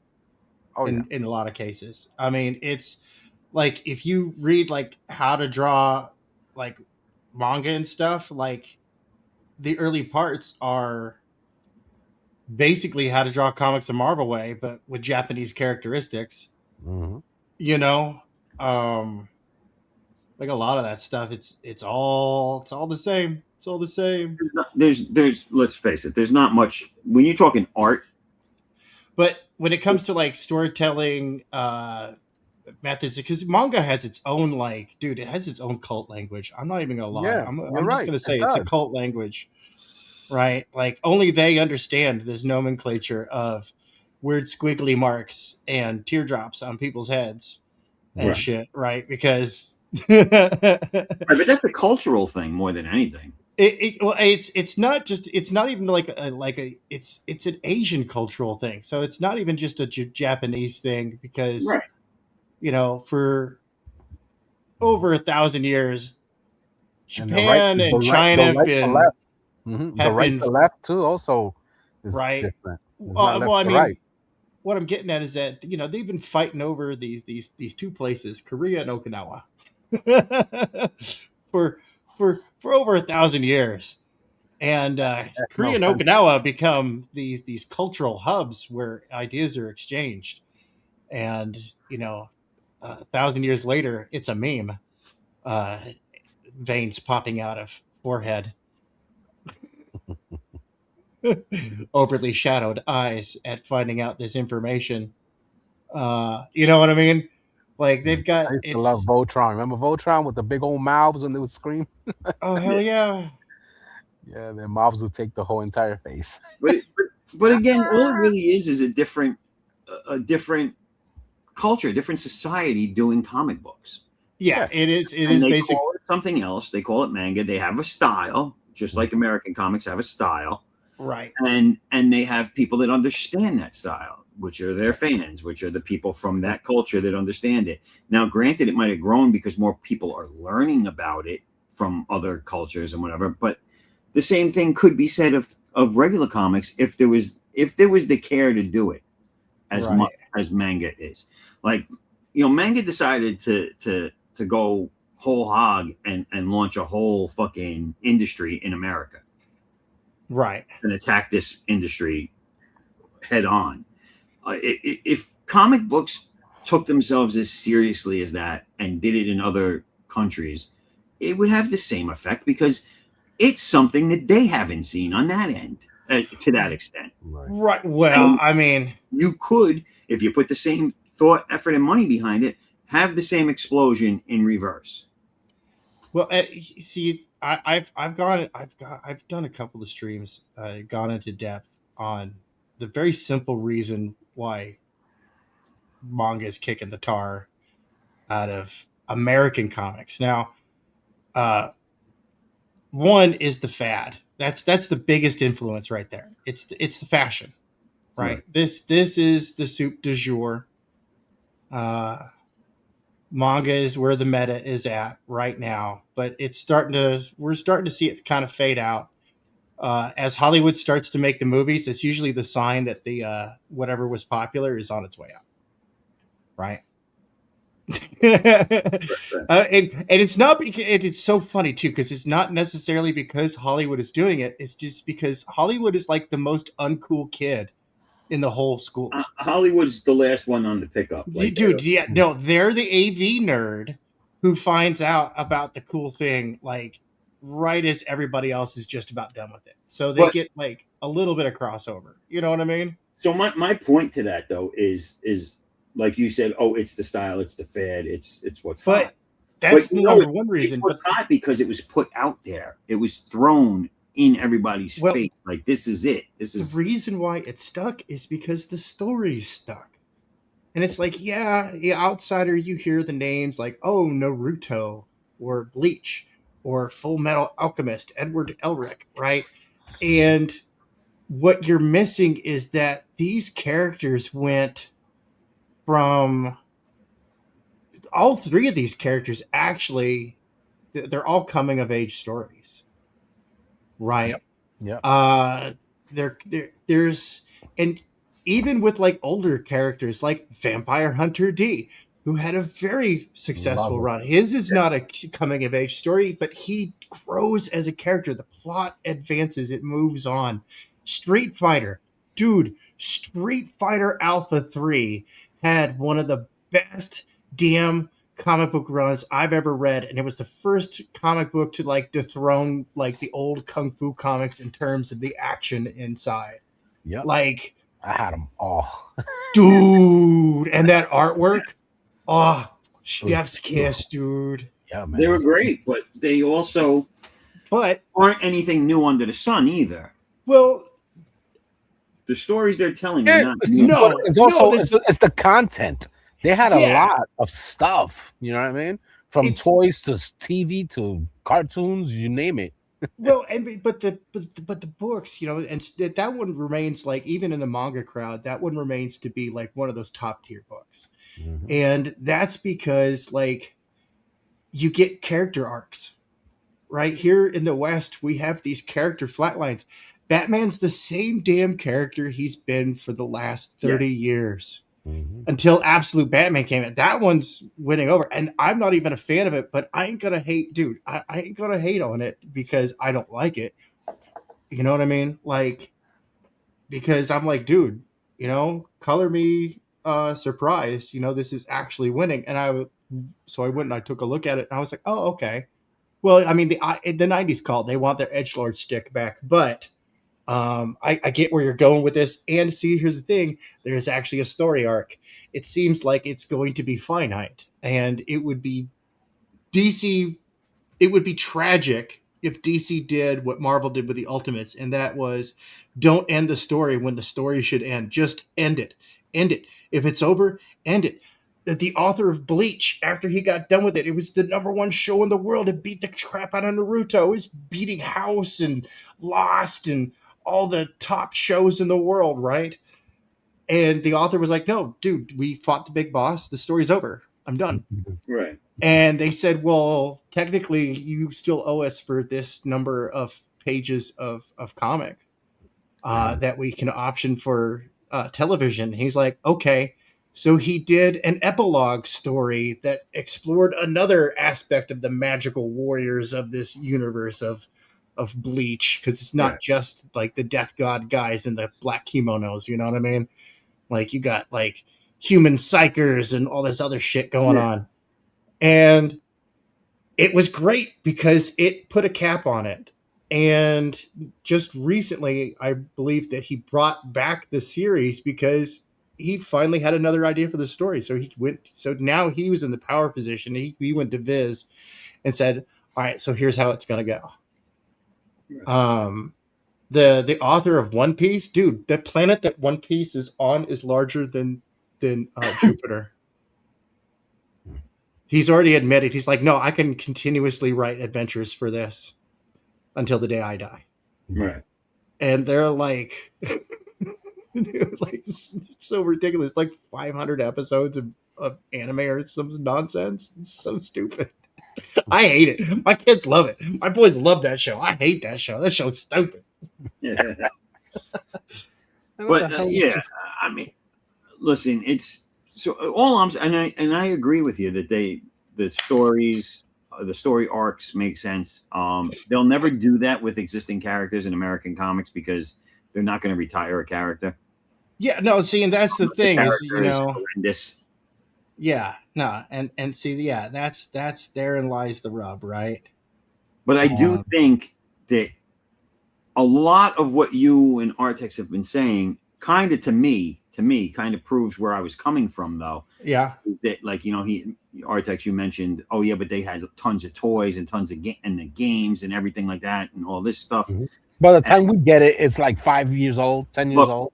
But my point is that the reason why there's not a cultural explosion for comics, one of the reasons why I feel there isn't a cultural explosion for comics overseas or in other countries across the board, is because the people that put them out, the big companies that put them out, aren't investing in doing that. Yeah, they're not. An attempt to do that. Otherwise, you might see a cultural explosion overseas for American-style comic books. And I'm going to tell you why. Listen. Long after Elvis lost his appeal here, he was the biggest thing in fucking Japan for God knows how long. They still do his karaoke constantly over there. It's we're used to it here. We're used to American comics here. Where a lot of people have comic fatigue here, superhero fatigue here. It's not as worldwide as we think it is in our minds. It's not as big other places because it's not. There's no money pushing it in these places. If there were, you would see more of these other cultures being like, oh, Superman. You know what I'm saying? Like, well, it's so funny too, because they do love, and it's funny because once your IP gets big enough, it ceases to be about the character directly and more of the idea of the character. Right? That's when honestly, that's when you've made it into the public zeitgeist. I was just gonna say that's the dream, baby. Right? Is when it's like, okay, I am vengeance, I am the night, say no more. Just make sure that there's some good detective work. I want Sherlock Holmes to to stalk the night, make villains afraid, and beat the crap out of the bad guy. Right. You know what I mean? And that's honestly, what Batman is. He's just a mega violent Sherlock Holmes. Which everybody can And get. I'm all for it. Don't get me wrong. Yeah, I was gonna say everybody can get behind that. Come on. Yeah. No, I've But decided I'm that's going all to I'm saying. remove one of Magneto's teeth here. I think the people that control this industry are largely at fault for why it's not doing as well as it should. Oh, I agree. Also, the insane price tags that are being put on comics nowadays Oh, dude. is uncalled for. It's uncalled for because they're like, the quality of the paper's upgraded, so we got no bullshit. Yeah, no, don't. I know how much it cost you to make that book, and you're buying it in such Yeah. large quantities that it's even less than that. Dude, I don't have to go to Mixam to get crazy good rates. Right. I've already I've already gotten a sample and I managed to talk him to give me a free sample from a local printer. Right. And the book quality is going to be a fine comic, and it is going to be I'm actually going to be able to do a nice price point. What's killing me right now is the shipping. Yes. Right. That's what's got me. But no, I agree, and I'm saying that in agreement because, dude, no, these guys, they look at crowdfunding. Look at your average crowdfunder, right? Okay, Yeah. You get a good book. You get a guy that has to pay. All right, let's talk it from an artist creation. Okay, so Right. obviously he doesn't have to pay for the art. All right, and Right. he probably had the story. Maybe he's going to write it himself. So let's take those two price tags off the table. That Right. person still has to probably pay for a colorist. They have to they got to make something for their time. They're putting a lot of time in, but they got to pay for the colors. They got to pay for shipping. They got to pay for the materials, like all the packing materials, the art materials, everything. Like I'll tell you now, buying I draw traditionally, so buying comic pages is a lot of money. Oh yeah. So you can put all those costs in. Then they go and do, let's say they do a 44-page book. Okay, so let's base it off a 44-page book. If they can still get you that book for $12 and you're paying for 22 pages with ads on, and they're giving you good quality paper, good quality book, good quality everything. They can give it to you for $12. 44 pages, all on their own, small print run. Mm-hmm. 50 copies. Right. Minimum order. I know what you're talking about, man. Yeah, go on. And they're giving it to you for $12, right? And then you're going into a comic shop, you're buying 22 pages on a subpar or a lesser quality paper than that person's giving you. It's lesser quality, it's staple bound, it's crap in comparison. All right. Right. And you're paying $5 for that book. So now if they were to if you doubled that and they gave you 44 pages, right? Instead of 22. Yeah. And they gave you 44 pages. Now, so they're charging you $10, $11 for that book, and I'm giving it to you for $12. Meanwhile, you know for a fact that big company saved half of the money because of the size print run they do. Yeah. Just on that alone. All right. It doesn't make sense to be at that high a price point because it's not costing them that much. And I don't care if you're telling me they have to pay an artist, they have to pay this, because they don't pay those people much of anything. Yeah, well, honestly, out of all the people out there, right, that hire external people, I want to say that pay professional rates, very, very few. And I don't mean professional comic book rates. I'm talking professional commercial artist rates, which are much, much better than comic book artist rates. Right. So I'm not discounting the guys who pay a fair comic book wage. I'm not dissing on them at all. But I can only think of but 3. You have to address what makes up most of the market, which is still the 4. 3. I can think of 4 people that hire out external artists and pay professional graphic design rates as opposed to comic book rates, so the better rate. Right. and one of them's Brian Polito. Right. And I know that a lot of people out there are not going to like to hear this, but one of them's Ethan Van Sciver. Yeah, but you got to look I at. mean, he pays really good though. You got to look at their ability to employ is very low. Yeah. So they're handpicking like a handful of people to bust out these projects. Shane Davis paid really well for his artists. I know Malin also pays really well. And then, you know, you get guys like and these other people are fantastic. They pay better than average rates. You know, you get like Eric July and John's Long Box. He pays out well. Liam Gray, when he does pay, because he has payment issues, right? But he does pay a good rate. Unfortunately, that's like he's fucked that up so much, dude. He has fucked it up so much, and it's like, man, I've been rooting for you. Stop. But these are guys that don't have the ability to employ numbers. No, and these are guys like, I mean, Eric does, and he does employ numbers. Like he's got a lot of mouths to feed, like for real. He's got a lot of mouths to feed. I wish one of them would be a fucking editor worth a damn. I'm just not impressed. Look, man, it's great concepts. I have no doubt that he's passionate and that he's super excited and actually genuinely happy to be making comics. You know what I mean? I'm like, yeah, but bro, I'm gonna tell you the same thing I told Ethan, man. Get a damn editor, dude. But none of these people actually have an ability. Even Eric have an ability to influence the numbers when you're talking about what's hurting the market. And what hurts the market is about their books. We're not talking about their books prices. We're talking about Marvel and DC, the people that run the industry. Their books are terrible. As an outsider, their books are terrible, and they don't coincide. Even when they're good, they don't coincide with anything current in other media. So they don't run. There's no kids comic that runs concurrent to the cartoons, except for Teen Titans Go. But that one's a smash hit.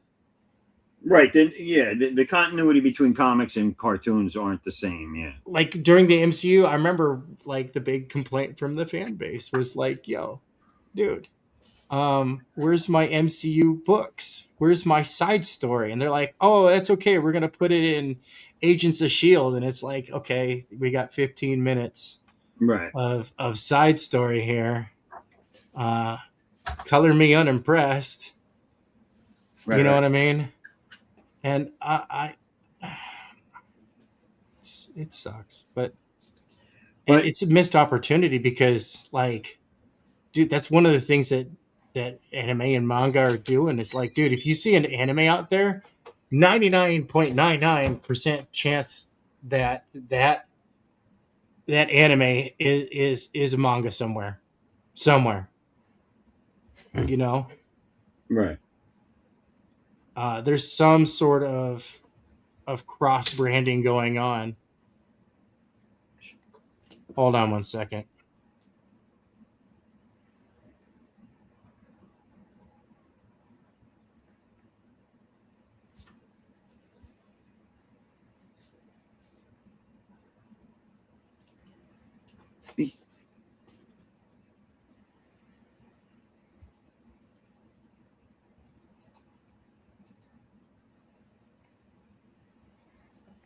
Oh my gosh, my teenage son came bumbling in at 1:30 in the morning. He said, "Yo, what's up, Dad?"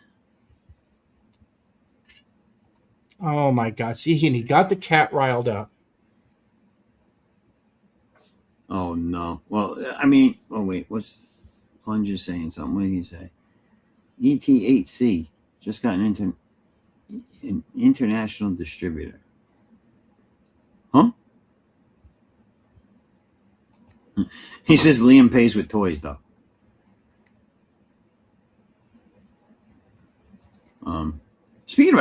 Speaking about cross branding, and this has nothing to do with cross branding, but I'm going to do it again. I'm going to do it again just because I want to do it. All right, so we're going to do it. We're going to do it live. Here we go. For the well, never mind. Here we go.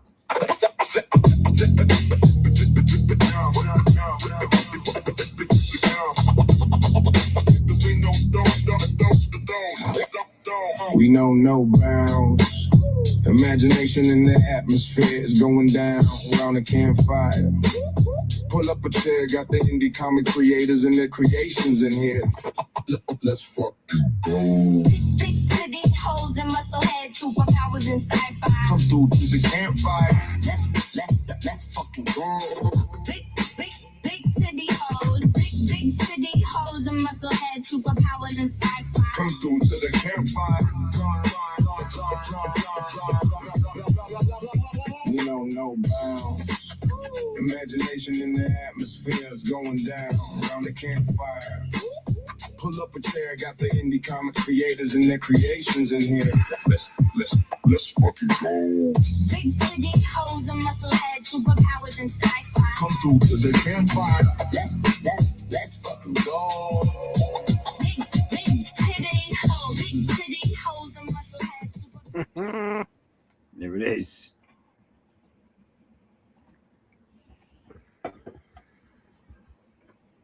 Yup.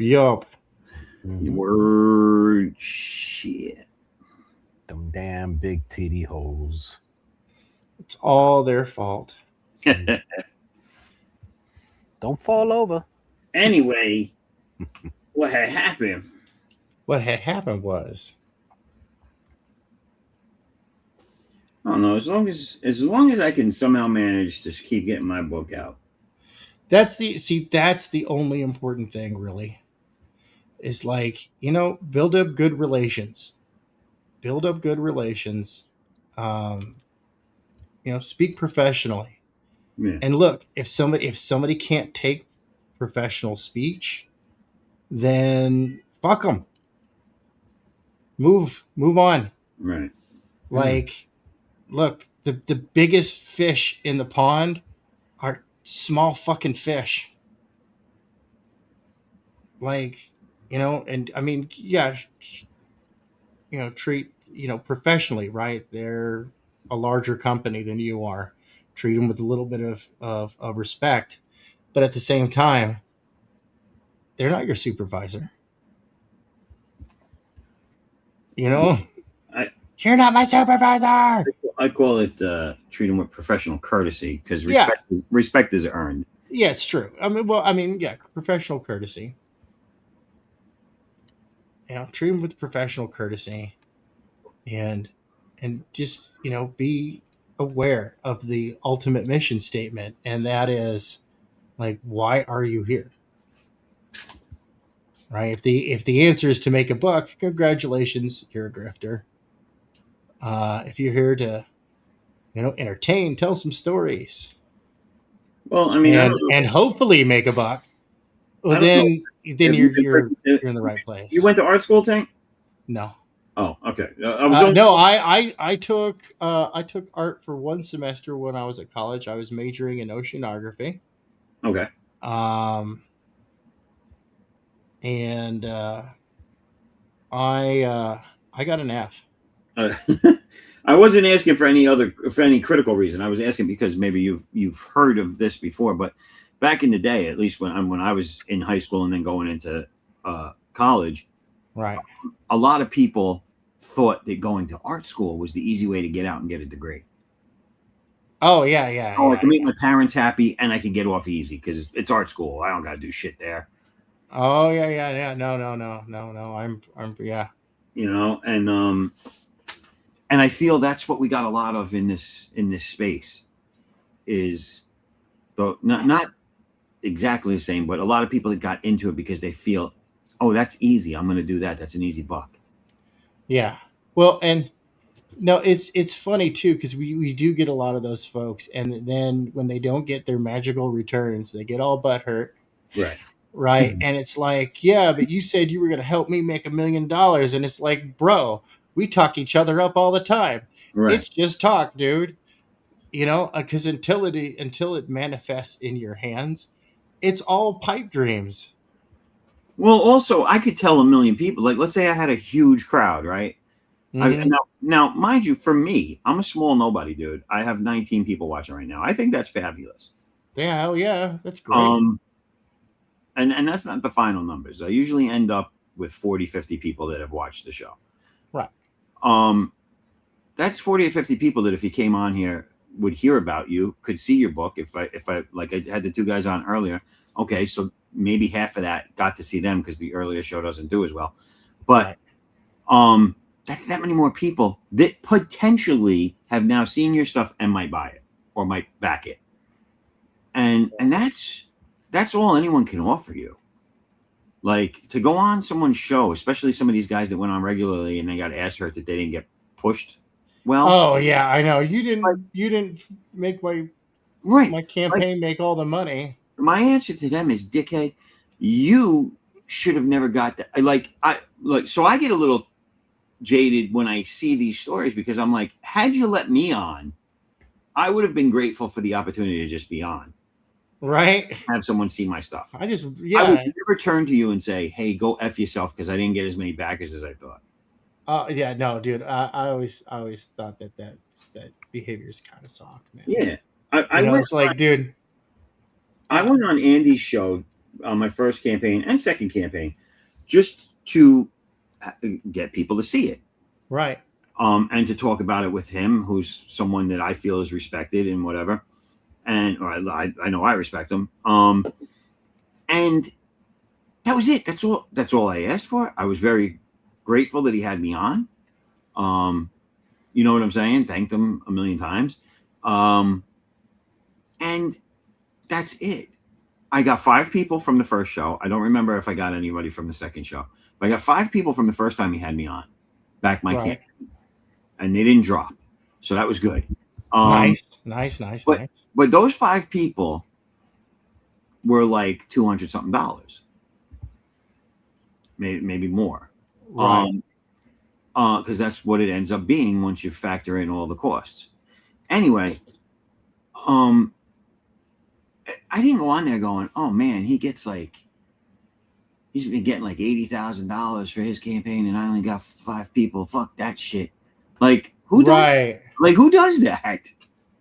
Well, and here's the thing: is like, look, I a lot of these guys whose campaigns don't do very well, not very good radio voices. Right. Right. You gotta come in. You gotta razzle. You gotta hit him with the old flim flam flammo, razzle dazzle him. Mm-hmm. You know what I mean? I just do sex favors in the back. Oh, you use the Sarkeesian method. I see. I see what you do. I see what you've done there. I see who you've done there. I mean, what you've done there. Whoa. I don't have cameras in all those places. Hopefully not a microphone. No. I've learned in the early days that you don't want any audio. It just ruins the moment. Negative on the. Look at this hamburger. I see what you got going on there. Hold on. So this was Artek's take on the guy's character we had on earlier. Which okay. Was, what was this? Burger PI or PI Burger? Burger PI? I'm so bad. Yeah. I need to start like downing whole bottles of Ginkgo biloba. Yeah, Eric July just got an international distributor. I know people have been ragging on it, but I'm like, dude, it's an international distributor. Like, laugh all you want. Take note. He's got the high ground, Anakin. Yeah, and again, like I could. This is where the infighting boggles my mind. Like I could say that there's a lot of things that he's done since he started that I dislike or I don't agree with. Yeah. Most of them being attitude-wise over anything. Right. And that's fine, but I can also acknowledge the fact that he's gotten some pretty decent industry names to do work for him, which is a good thing to do, a smart thing to do. And he's trying knowing that he came out of the gate so big, he turned it around and said, if I want to do all these things and I want to be independent, I have to get into like figurines and toys. So he did the sculptures. I got to get into animation someday. So I'm going to have shorts made to get a handle on it. Right. I'm going to want to get into distribution. So I'm doing that and publishing. Maybe he didn't go about it the right way, but he laid the got the idea. Right. He laid the footwork to be able, he got his hands wet to see what it's all about, so that one day maybe he could restructure and do it the right way, or not restructure and just hopefully pull it all together as one cohesive thing. So I do give him credit for that. Because I did think he was just a YouTuber in here for a quick buck and he was going to bounce. He didn't do that. So, all right. No, I see. I knew that he was passionate about it and whatnot. I was just like, yeah, I'm not impressed with the execution, even though the idea, I get it. Yeah. I get it. It's a good idea. Right. Right. I'm not impressed with the execution. I think that there's just there's a level of disconnect, I'm trying to find a nice way to. Well, I will say it's arrogant. It's arrogance is what it is. It's an undeserved arrogance, but it's like, yeah, no, good. You had a small victory, but dude, if you don't play these cards properly, right, then you're gonna find yourself in some dire straits here. Absolutely. And, and it's like, I mean, and it's like dude, there's a lot of this could have been avoided with just a little bit of humility and the ability to take some damn criticism, because it was needed. Yeah, but okay, so even if it was given from what I've seen of abruptly, from what I've seen of him prior to the comic book adventure, he's not that type of person. To take criticism, right?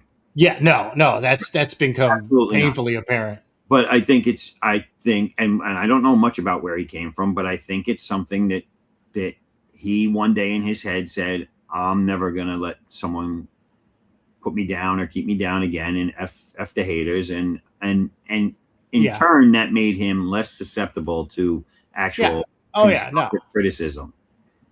Yeah. So it's a double-edged sword, like, okay, good for you. You're not gonna let the world influence you, but that can be a hindrance. We'll see how it plays out. I'm not privy to. But again, I'm not one of these guys who goes around like speculating, like, oh, I saw a post on social media. It's Jover. No, he could do. He could do well. He could do bad. I think that's just stupid. It's all up to him, but that's one of the things I'm talking about. Like, everyone in this area should be more along those lines. Like, we're sitting here talking about like I could easily say, hey, some of my friends are on the one side. Some of the people I get along with are on the one side. So let me bash this guy like they're doing. And right. It's like, no, I disagree with some of the things he did? Yes. Do I agree with other things he did? Yes. That's how you should be able to. I'm sorry, I your own opinion. I was just gonna apologize to the chat. I can't see you guys. My phone died because I'm an idiot and I forgot to plug it in. So, well, I'm going to read this one to you. This is Plunge Comic says, nor does Ethan Van Sciver has been proven, and the criticism thing was debunked. Lazmat Films has made documentaries. Oh, Lazmat. Look, I'm going to tell you my opinion on Lazmat. All right. Look, I have nothing personal against the guy, but he was an angry asshole and fervently pro comic skate when he was a comic skater. And he's an angry asshole who's fervently anti comic skate now that he's not a comic skater. Take that as you will. I don't listen to the guy. The guy could be spitting 110% facts. He's a dead agent to me because I'm like, no, because you're so biased in one direction or the other, and I'm not one of those guys. One Direction, great group. Yeah. Great group, not a good philosophy. So, all right. Yeah. Well, that being said, Yeah. buy my comic. Right. I'm gonna bring up the pre-launch screen. I have a pre-launch screen that I haven't done anything with. I haven't shown. Like nothing. I don't give a shit what these people said to each other in back rooms. I really, Yeah. really don't give a fuck. And I don't want to get into it here. Let's Yeah. because when you start in that, then you're going to start. We already name dropped too many names. I don't want to keep doing it. Right. That's not what we're here for. I know. And Aru, trust me, I know your thoughts on that group of people. So, what else? Let me see. Where the fuck is it? Do I not have it on here? Keyed up? Shit. I guess I just cancel. I'm trying to bring up my Kickstarter pre-launch, but I didn't have it set up. Stupid. What is this? My first day?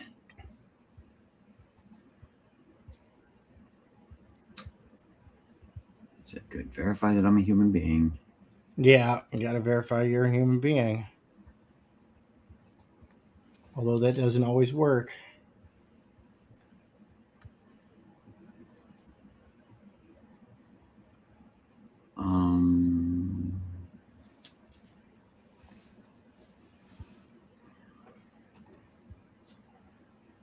Understand what's going on here.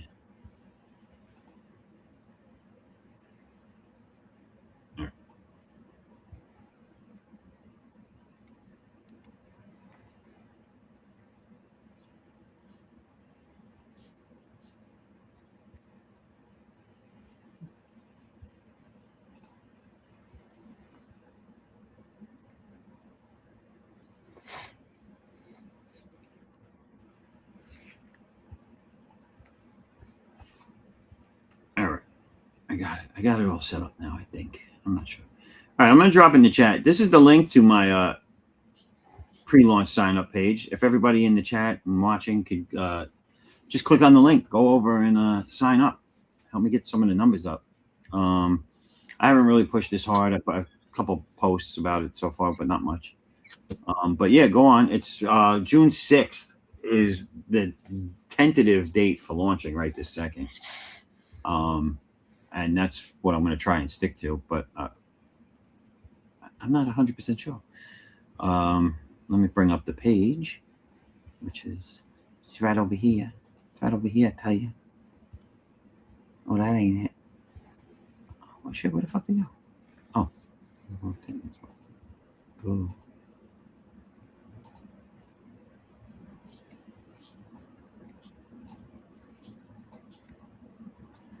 So slow, it's like molasses. So slow, it's like molasses.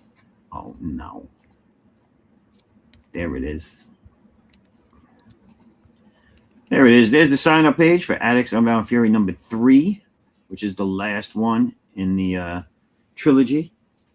So the final showdown between Addicts and the evil organization guests. Will he be able to stop the maniacal Sarah Bosch? Find out here, baby.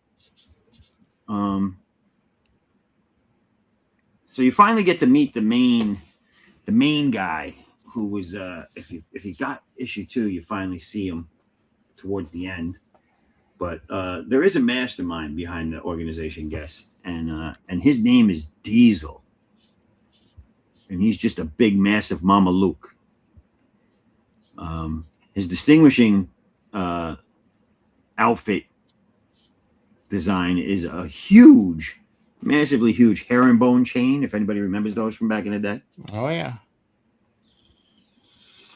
And so you got to find out what he's all about. The mysterious entity known as Felice, which is the lady with the, as Artex likes to say, the goatee, from the previous 2 books, has gone missing, nowhere to be found. So we don't know what she's up to. And Addix and his 2 friends, Jay and Oz, have teamed up with Chinkara to go put an end to this nonsense, this evil organization that is trying to get a hold of a relic that'll allow them to use the God Gene protocol to create an army of super soldiers that will be easily controlled by Sarah.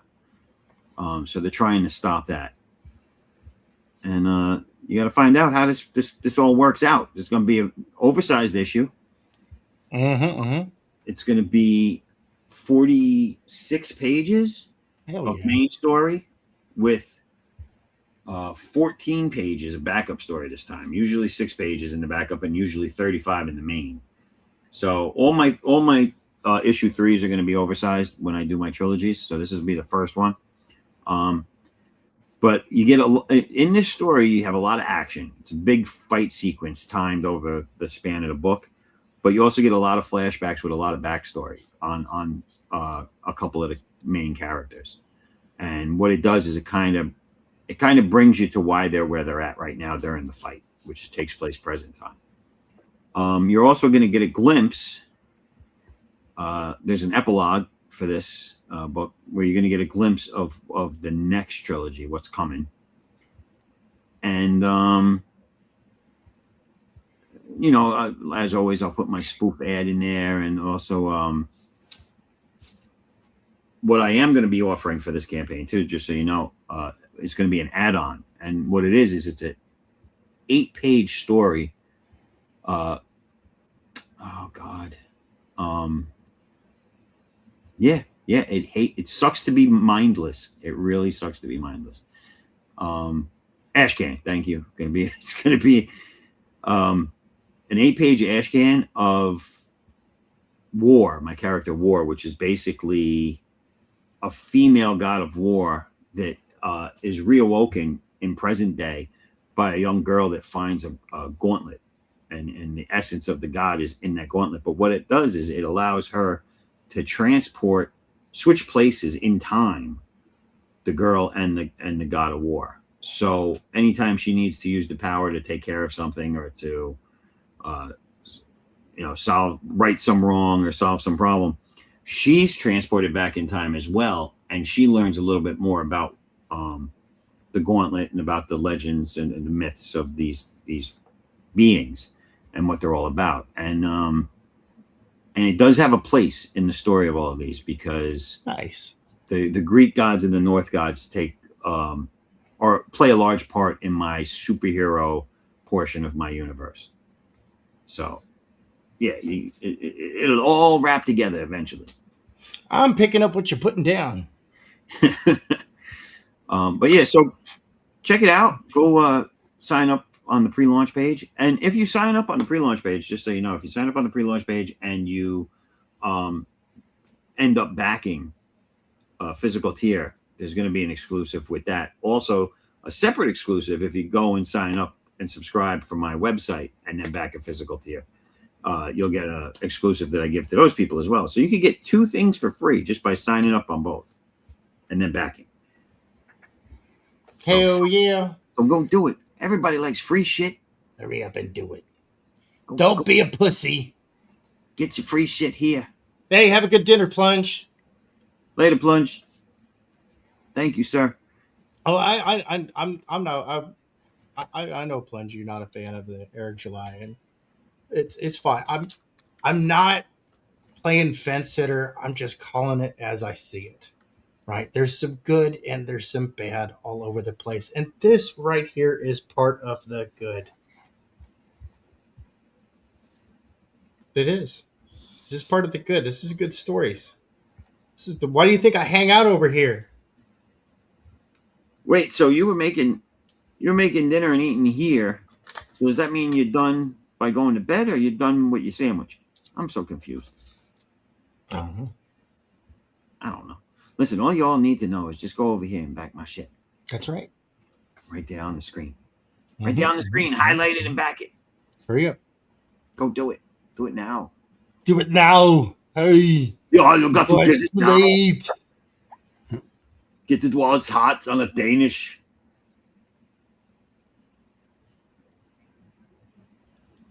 Those Danish people, man, they were good fighters, and then they started making foo pastries. No, am I wrong? I don't know. I'd have to eat more. I mean, do more research. Is it the wrong to confirm. Danes? Am I talking about the wrong Danes? No, that is the right Danish. Are you gonna finish your croissant? And then when you say yes, then they brain you with a axe. Croissant. Croissant. Do you want a wet song? Excuse me while I whip this out. I decided I was going to ink it first. I mean, look, guys, look at this kick. Look at that kick. That kick is taking his face off. Let's see what you got going on here. Oh yeah, that's what I'm talking about. He said, "Watch out." Face. The next page should be just a flesh of his face. Raul earlier was like, "Are any of them going to lose any teeth?" I'm like, "No, they're superheroes. They don't lose teeth." Think this is a dentist? What do you think this is? A dentist? They got super poly grip. Oh yeah. They don't lose their teeth. You can't pay those dental bills for no actors. They babies, kids. They don't die. They multiply. Oh no, not babies, kids. And if it just happens to come out, they'll put it right back in. That's right. All right. Plunge Comics hit the notify. Thank you, Plunge. Plunge, share the link. Share the link out to all your fans. That's right. And all you people out there, too. Do the same thing. Listen, it takes you nothing to go over there and hit the sign up button. You know, we ain't collecting information on you Yet. Just do it. Help a brother out. Just do it. Just do it. I said. All right. I'm trying to see if there's any pages that need work done on them because I'm trying to avoid starting a whole new page right now. All right. No, I dig that.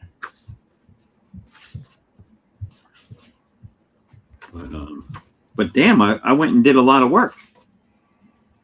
Shit. Did you ever see the crash scene? Hold on one second. Let me finish this thought. I got to get it out anyway. I didn't know if I ever showed it though. Yeah, no. I don't think I've seen that one. But I just got to finish this thought.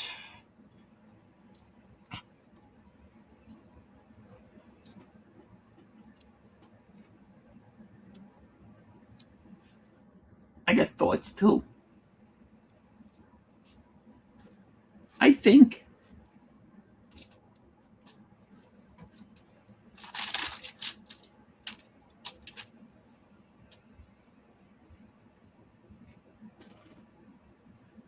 Artek's got some crazy eyes going on over here. Look at this.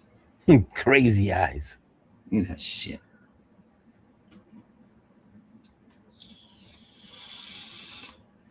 Looks like Attic's been up for days. Yes. What's around his eyes? You got some voodoo shit going on. Some tribal voodoo crap. Oh, it says Attic's. I just realized that. It just looked like symbols and shit. Yeah, that's what I wanted At first, when I looked at it, that was the effect I wanted to give. I was like, why is he got voodoo going on? Big titty hole. That's all my man knows. Did Tank disappear? Where'd Tank go? No, I'm right here. Oh, did you see the crash scene? No. I'm trying to finish up this thought. Oh, you're still finishing. I'm sorry. Yeah. Okay. You ready? Yeah, let me see what you got. Yes. Oh, damn, that's beautiful. That's the Love it. That's the the unfortunate accident of his wife. Oh my goodness. Yeah. Good Neat. Lord. Great googly moogly. I'm glad I'm not coloring this.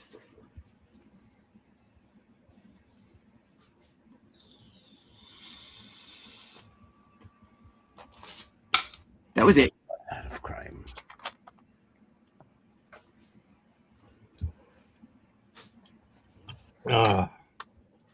Oh my goodness gracious. It's 3 o'clock in the morning. No, it's 2:30 in the morning. No, it's 3 o'clock in the morning. 3 o'clock in the morning. Oh, good Lord. 3 o'clock. Tree. Tree. E. E. Mm. Intrigue. It's like we, but not. Right. It's just like Because it's like fun, but not. Yeah, but not. You see what I'm doing there. I know. I'm picking up what you're putting down. Like pen. Pay. A. N. N. Mm-hmm. Mm-hmm. Pen. Wait a minute. Where's page 5? Where'd page 5 go? What did we do to page 5? Page 5. I found it. Talking about editor. Oh my God. I have to become one. For what? Oh, Yeah, man. I got so much pages, man. It's Oh, yeah. ridiculous, man. I gotta find out how to freaking. Did you get something to put them in like you were looking for? No, man. I need something. Maybe Tank knows. Tank, do you know a good program he could lay all his pages in and then sort them out? oh, Clip Studio is fantastic for that. Right. I just don't know how to do it. Oh, okay. I don't know how to do it. I'm gonna have to look for information somehow because YouTube is like the teacher of it. But it has a comic book option at the top, like when you go to start a new page. Yeah. You just got to format it properly. If you hit the book one, then it gives you a sidebar where you can lay all your pages in. That's crazy because when I do pick it, it doesn't give me that sidebar. I have to search it. Yeah. No. No, but open the pages one at a time, and it'll bring it up big, and then it'll you'll see it'll add it to that column as well. Like all the pages as you open them up one at a time go into that sidebar. As it'll save it as one folder, like, or one file. All right. See the top here where it says project? I don't see nothing. Oh, I have to show you that. Well, on the Clip Studio, when you open up a page, it gives you all the options that you want to use when you open that page. Right. So it says project, then it gives you illustration. So it could just be illustration. On the next option, it says webtoons, and it gives you a webtoon style pages. And the other one says comic. Then the other one says show all comic settings. Yeah. Then the last one is the animation one. Yeah, you don't want you want one of the comic ones. I don't remember which one it is. Right. So there's one that says show all comic settings. Yeah. So that way you can guarantee to adjust it the way you want it to be. Now, when I open it, where do I find that area where I can load up all my pages and sort them? No, you can't do it ahead of time. You gotta open up. You gotta open up a new one. Yeah, you gotta open up a book. Right. And make a new book, and then you're gonna put the pages in there. Right. Once you've made that new book, then you can put the pages in. Yeah.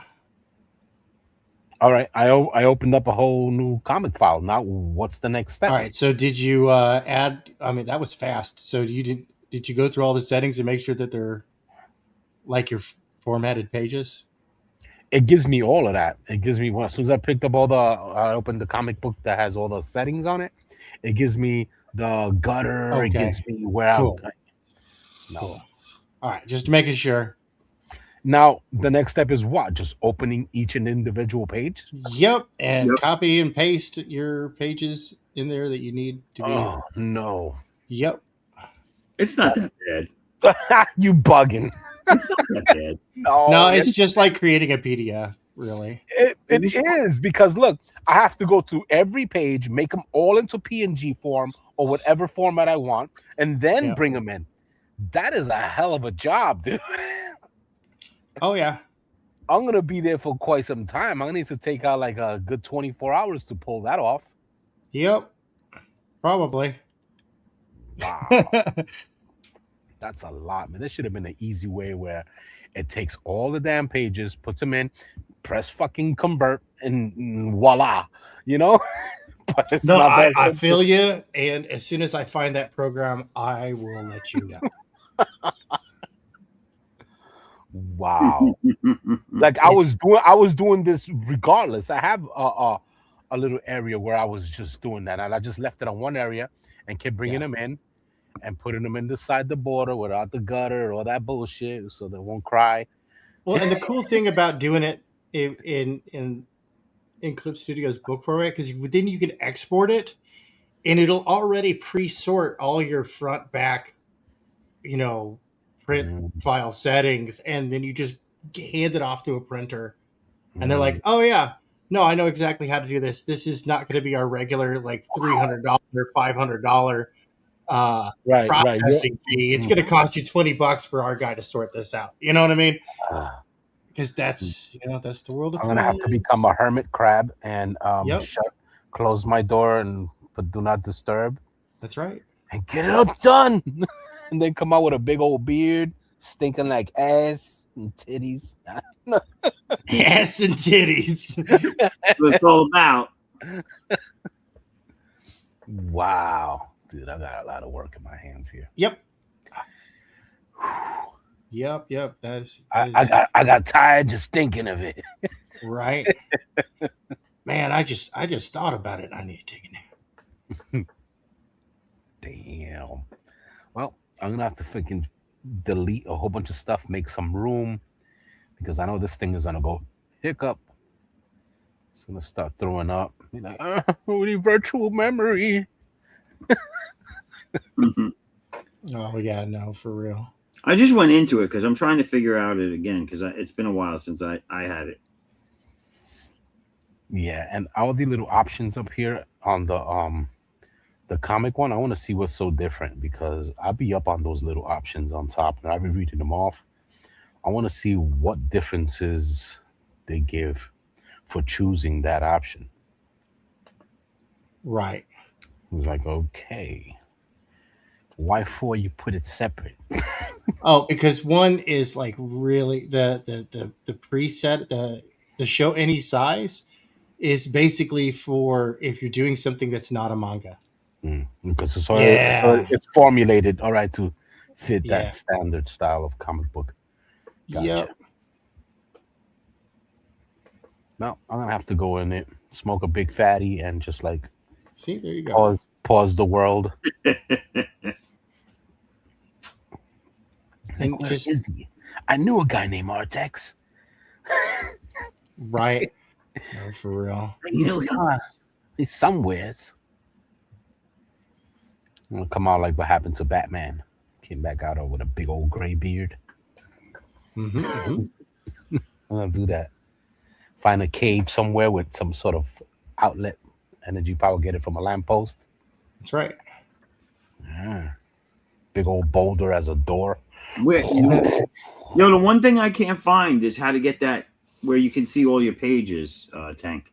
Yeah, man, I've seen that a lot. I've seen other people do it, but I don't know what it is. Oh, I always just open up the master file. I don't when I'm opening up files and stuff for the books. Yeah, there's a master file. Oh, new clipboard, create new. No. Oh, mm-mm. I don't see it. Hmm. Reference privacy. Hmm.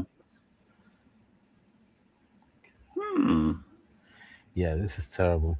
I gotta find out where it is.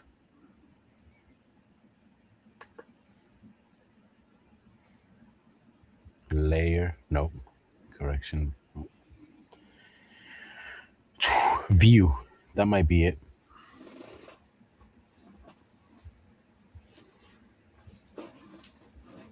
I'm starting to smell something, and it's not a good smell, guys. Uh-oh. Oh, But it doesn't smell like toast, so that's a plus. Hey, there you go. Better not be something There you burning. go. I ain't got nothing on. All right. Let's zoom out and take a look where we're at. All right, we're getting there. We're getting there.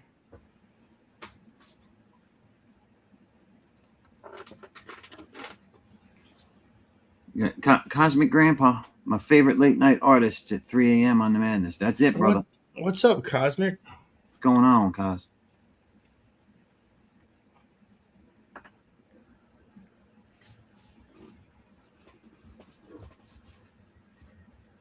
Yeah. Cos, I put it up on the screen. Go like and subscribe. Go do it. Do it now.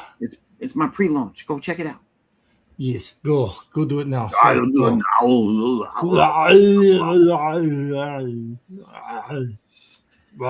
I'm closing this out. I don't know what crack I was on to try and mess with friggin' Clip Studio at 3 in the morning. I'm not even good with regular. The hell was I thinking?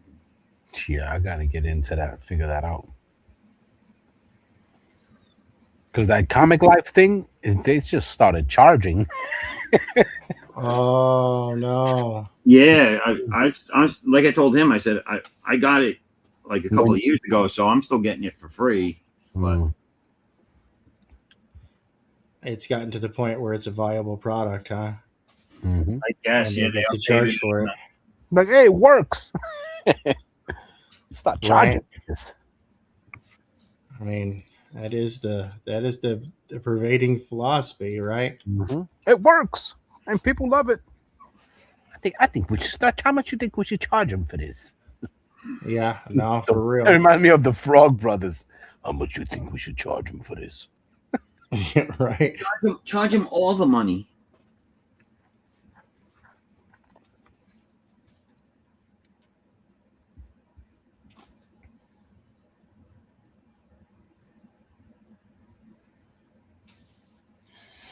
Yeah, I got like over 90 something pages. I have like maybe 60. Well, I'm not even, I can't say 80% written already, but it's around that number. You're gonna need to make the big money if you crowdfund. I'm not trying to do any of that. I'm trying to just do it myself. Maybe have it on print on demand or whatever. Yeah. You know what I'm saying? Because there's a whole bunch of freaking competition out there. Different companies who put out some really good stuff, and some of them that don't.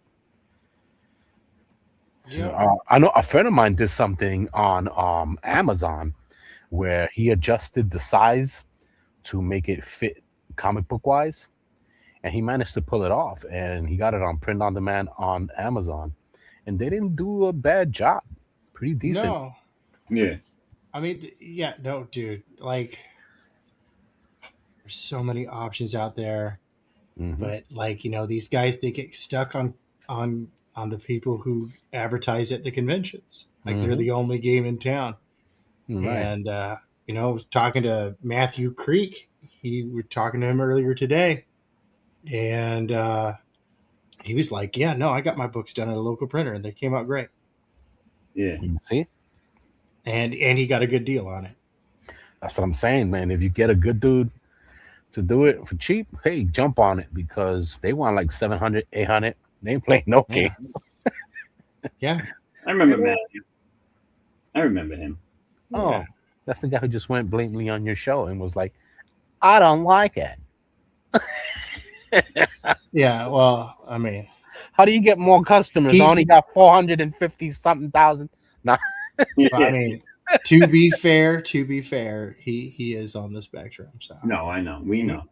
all right. No, he's cool. We I know. joke I know. around. I know. It's just He's been I on don't like know. 6 million times. I'm just. I know, right? Because, well, you know why? Because we were talking back and forth, and I found out later it's because he was on a show and someone decided to tell him, no, don't do it. It's no good. Oh hell no. And so whatever. He That's fine. easily manipulated. But the funny thing is all I was doing with that picture was drawing exactly what someone else had already drawn for him and showing him how it could be tweaked. And then he came to me and he said, well, I like it. Can I buy that? Oh yeah, no, I remember he did that. And I was like, yeah, sure. And then I colored it. And then I was nice enough to do like 3 color changes for him. Right. And he goes, okay, cool. And then He's like, I hate it. and then I didn't hear from him. And the show came on like a day later or 2 days later. Right. And he's in the back room before I go on, not saying anything. And then as soon as I go live, he's like, yeah, I have to be, don't take this the wrong way, but I don't like it. And I was like, okay.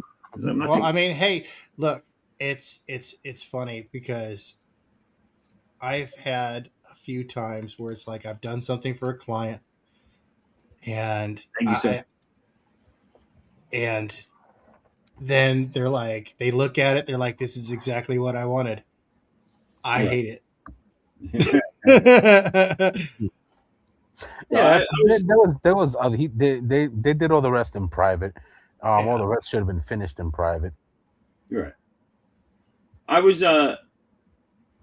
was taken aback by it because the last thing he had said to me was he liked it, and I was only doing what he wanted, and he was the one that asked for it after it was drawn already. So that would insinuate to me that you like it. I mean, so I found out later he was influenced by the outside, someone outside not to do it and whatever, and that's fine.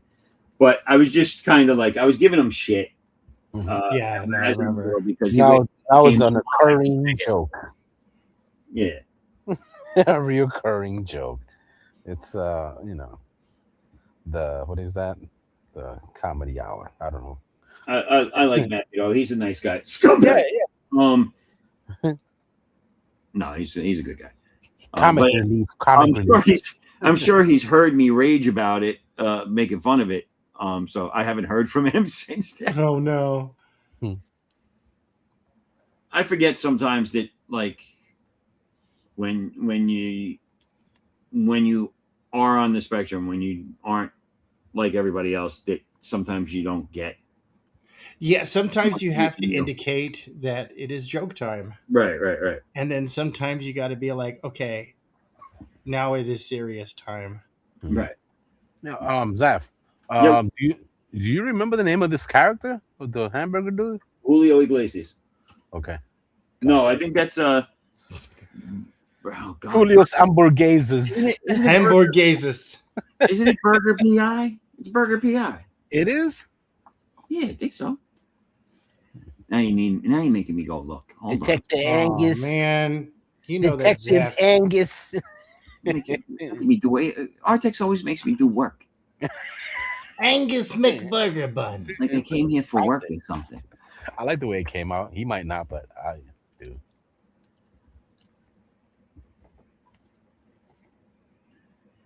Hold on, I'm looking.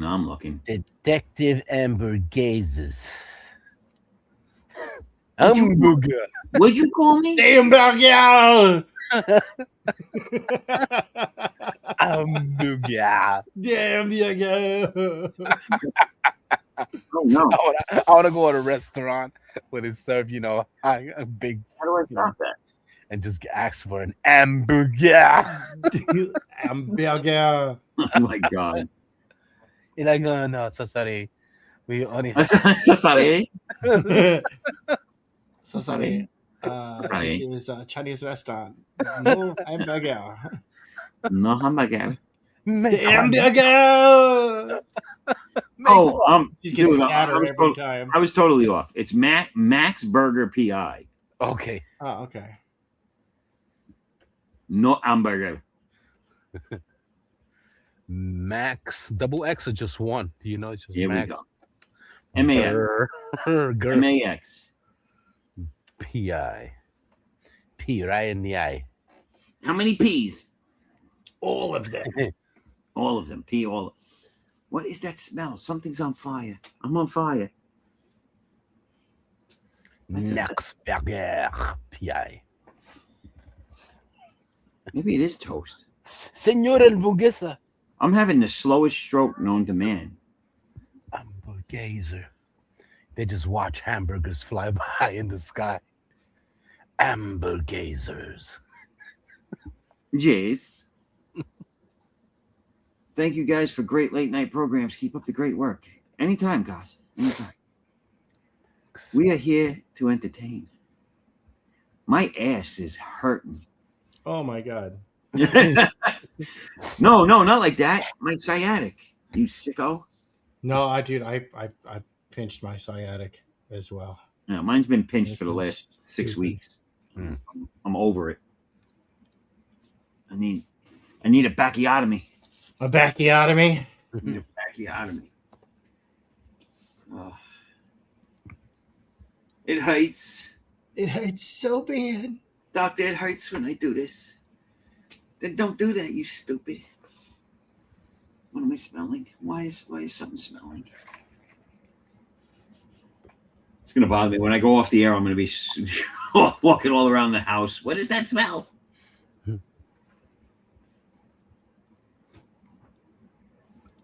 All right.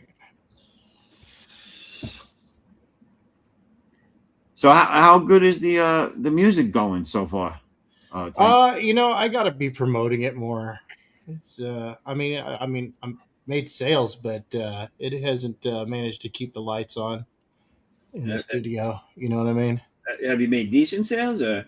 No, not really. But Oh, then man. again, it's like hardly anybody ever knows about it. So Right.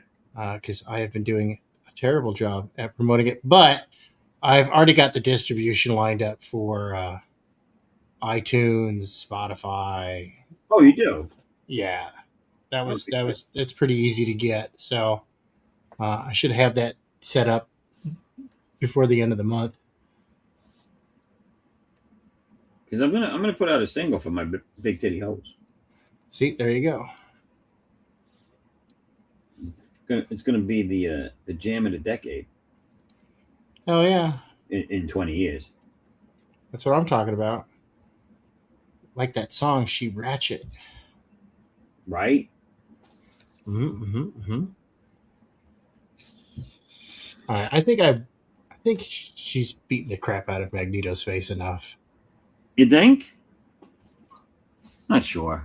I'm not really sure about that. Look at that. Oof. And she's got her hand in the grabbing form now.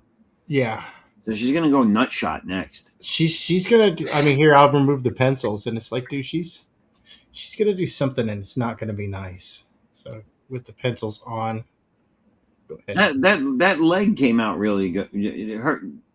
She came out really good in this drawing. Thank you.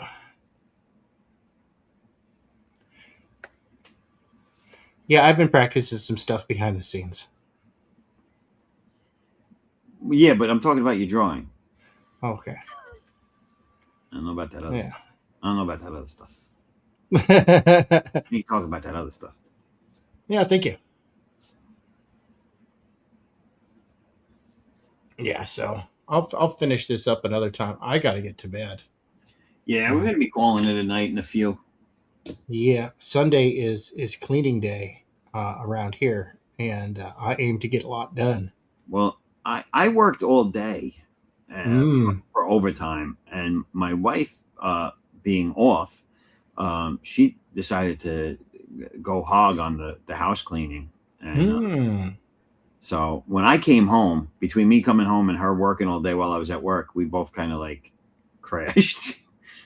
I feel it. I took like a two and a half hour nap, and then I woke up in time for dinner, and then getting ready for the show. Oh my goodness. But tomorrow we're gonna tomorrow's outside time. I got every Mother's Day. I tell her you pick all the flowers and the plants and everything you want for around the house and outside and inside, whatever. She does a vegetable garden, so I'm like, you pick that up, and that's my gift to you. I'll foot the bill for all that stuff. Word. And so we did it in halves this year, where we did the front half of the house 2 weeks ago, Yeah. and now we're doing the vegetable garden in the back half of the house tomorrow. We're gonna go get the stuff, but there's also a place, a lake, about 45 minutes from us, Okay. that she just discovered, that she wants to go and take a walk around. So we're gonna do that. It's supposed to be nice, so that's gonna be our Sunday: flowers and walking. Word. More walking. More walking. I need to, ever since the stuff I had done, I need to get my cardio up. So I've been doing more walking and stuff. I feel I'm just off my first week of healing, and I do feel like I have a lot more energy now. Oh, that's good. Yeah. So I didn't realize how that was slowing me down like it was. Blood flow's a good thing, people.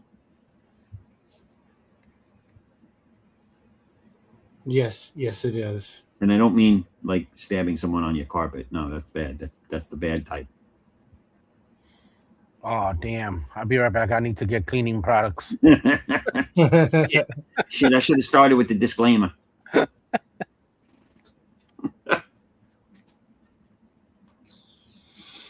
So yeah, since you reminded me, I can't even say you told me because I learned it in school to just constantly practice. But since you reminded me to stay on top of my figure drawing, Oh yeah. I've noticed a lot of this stuff looks a lot better. No, dude, I've been watching. Oh, dang it! My pen just died. Oh no! Oh, gotta make a thing of it. Everybody dressed in black. Put in That's a right. shoebox. Time to plug it in, dude. I've been working. I've been working so much. For real. It's nuts. It's I remember absolutely nuts. I remember when you were working on a piece and you were working, traditionally, and your ink, you were down to your last ink pen. Oh yeah. No, I was burning through pens. So that's the Lady Death piece. He was like pulling out the insides and rubbing it on the pages. Uh-huh. It's like I'm out of ink. God damn it.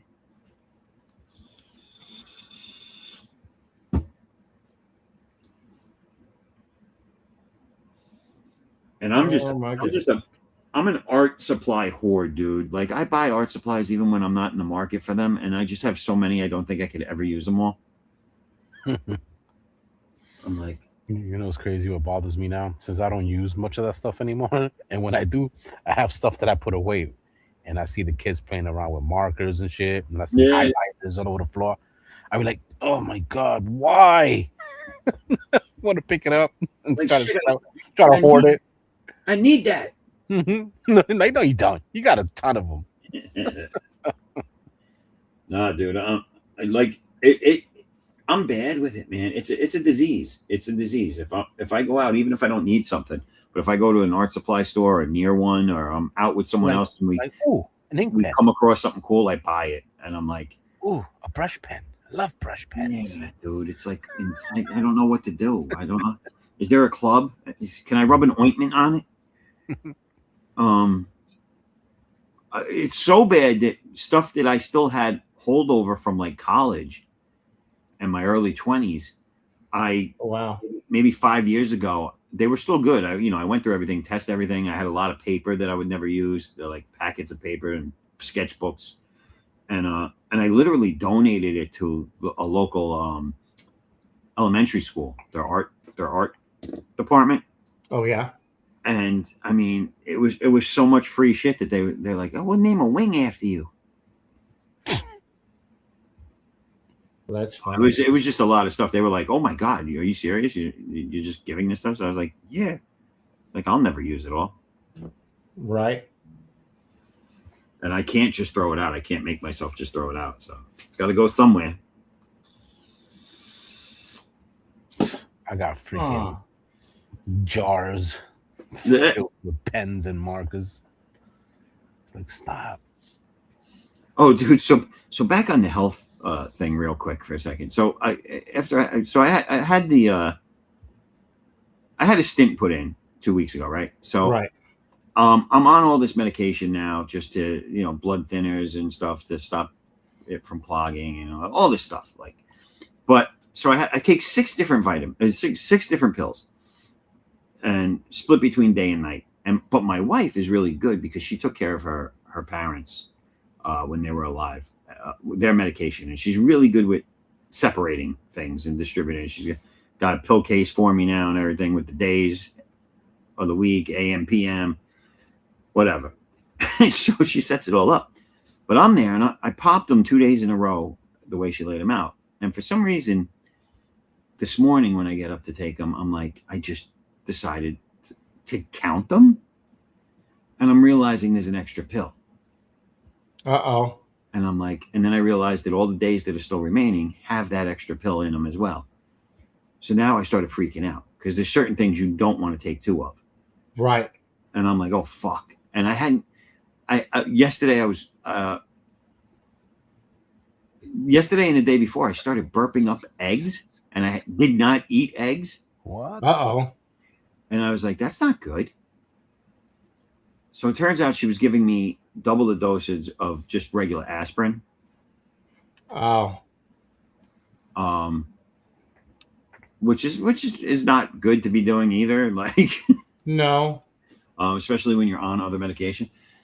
So today I dosed myself the right way though. Because I found out that it was aspirin on my own because I realized I was looking at the pills to see if they matched what bottle they matched, and realized there was an extra aspirin one. So I took it out. I only took the one aspirin, and boom, the egg taste is gone. So I was Wild. like, it was the extra aspirin that was killing me. So I was like, you're trying to get rid of me. I was like, but there's no money there. Like, you're not going to get anything. You'll actually be getting half of what I give you now.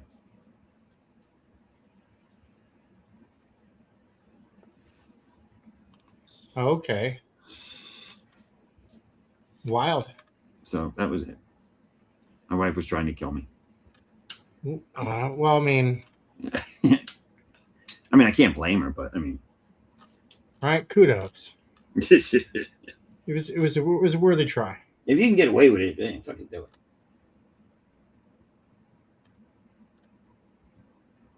It was a worthy try. We applaud the effort. Yeah.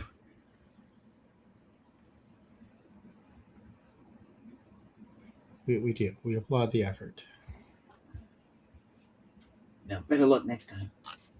Better luck next time, ya mook. All right, gentlemen. I'm gonna get out of here.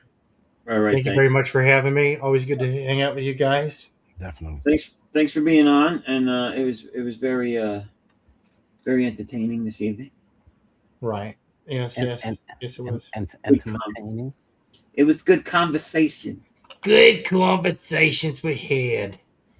All right. You guys have yourselves a great one. All right, later, Tank. All right, later. That was Tank, everybody. Over there. That guy. El Tanque. El Tanco. Popular. Mucho hamburguesers. You want to come out hamburguesers? The hell are you talking about? I don't know. Why does my fucking thing keep saying thing connected? It's been connected.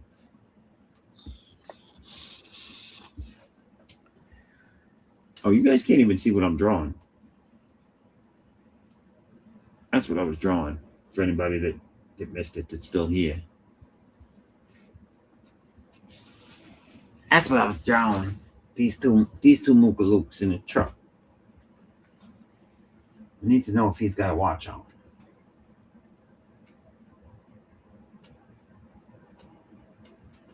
It's not here. It's not. Oh wait, there it is. Yes, it does have a watch on. There goes Max Burger, PI. Oh wait, let's see him. Oh, I can set it up this way again. There we go. Look at that. That came out nice, man. Right? I like it. Now I don't necessarily know if it's what he was looking for, but I like it. Bam. Oh, what'd you do though? You gave him single patty or you gave him double patty? One big fat patty.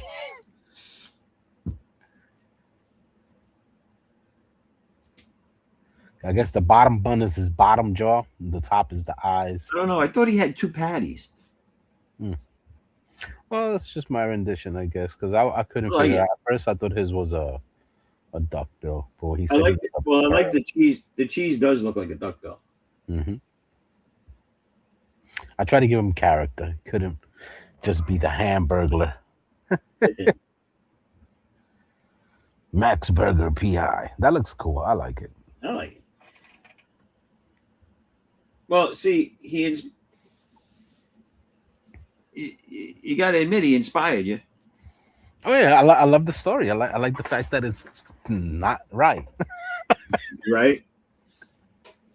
I like the fact that he's mutated in a microwave. Yes. No, that's a story. And that's what I want to hear.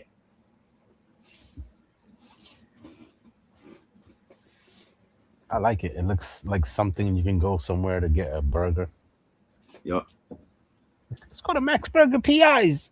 I like the way you did it though. It's nice and clean. It's nice. It came out good. Thanks. It's a good piece, man.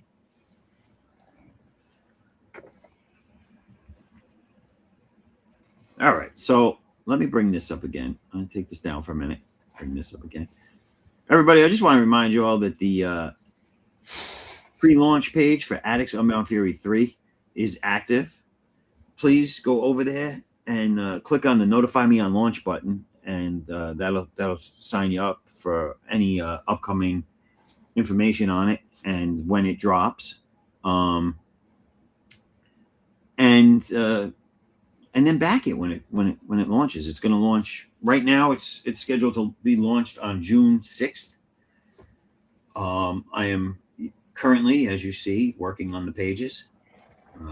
I will always be working on them here until they're done, and then I'll be moving on to the next thing. But yeah, go sign up, show some love. Also, head over to I think it shows it at the bottom of the screen, right? Yeah. Right there at the bottom of the screen, scrolling on the ticker, foresight11.com.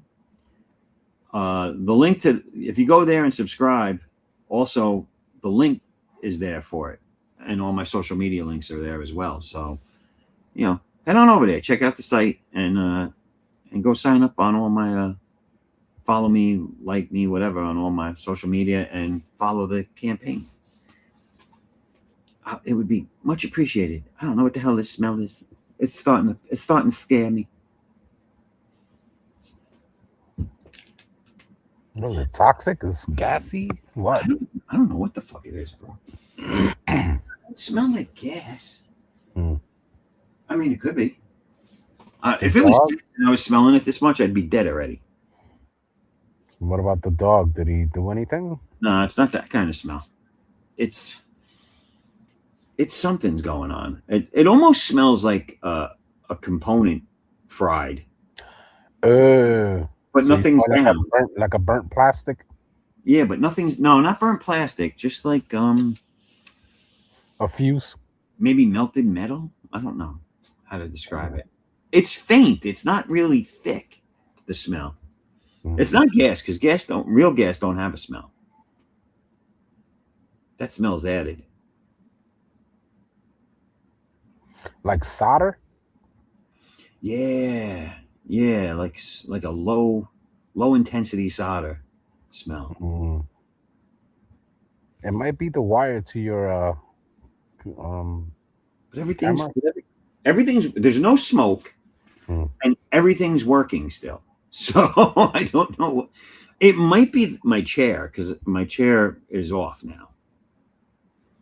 But I had the heat on for it for a long time, so maybe that's what I'm smelling. Oh, that could be it. Yeah. Yeah. I mean, the chair's in good shape. It's not like my ass caught on fire or anything. So that's a plus. But all right. So we at 3:30. I think I'm gonna lock this down now. Yeah. But I'm just gonna reiterate, everybody, please go check out my pre-launch page for Addicts Unbound Fury 3 up now. Let's get some following there. That way Kickstarter will say, hey, let's make him a Kickstarter approved exclusive, we love him type thing. I forget what they call it. I think it's projects we love. They give you a stamp if you get good numbers. But I'm gonna remove that and bring us back up for a minute. Oh, there's a ding. Fries are done, baby. Oh shit, 333. Right on 333. Who is it? Yeah, what was that? Someone hitting you up? Yeah, one of these bee hotches. Some bitches. Oh, Mhm. all sorts of noises. She was like, I miss you. Oh. I miss you. Yeah. I miss you. I miss you with every shot so far. Yeah. They keep on and on and on. I was going to share something, but hold on. What could this possibly be?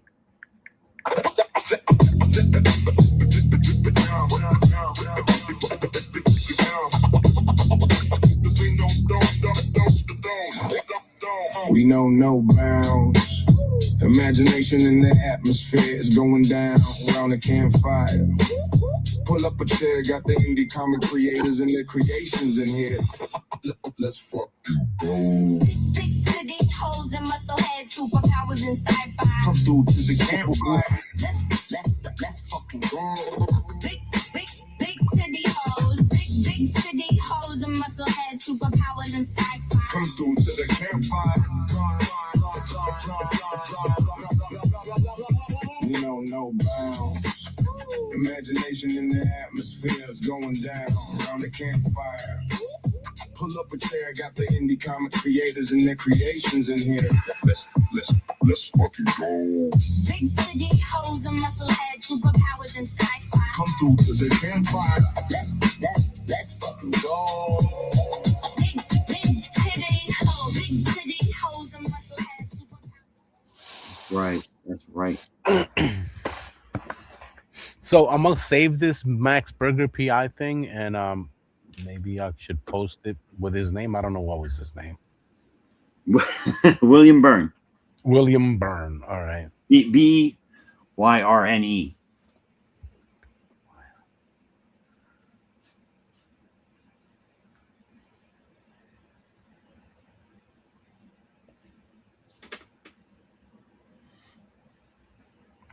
Did you find him?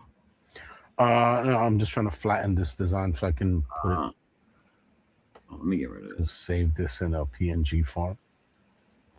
Take a PNG. Mm-hmm.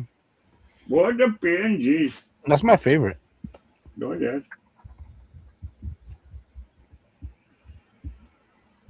William Defoe. William Defoe. Byrne.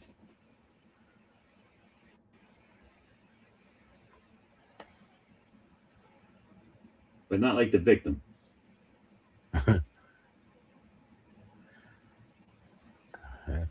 It's all of this stuff.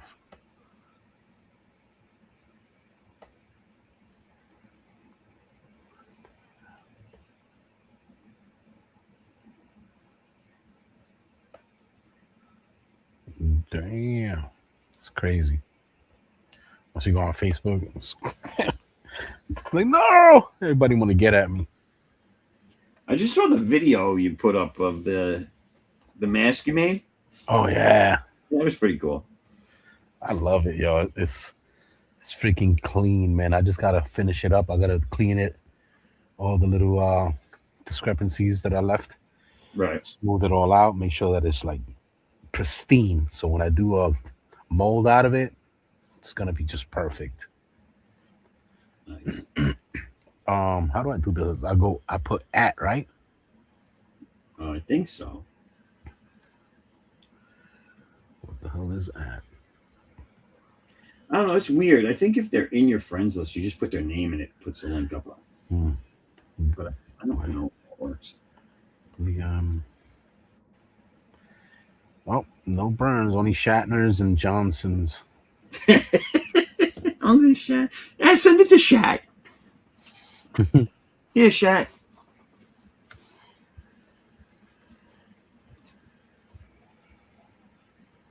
Man, my back tweaks. DYRNE.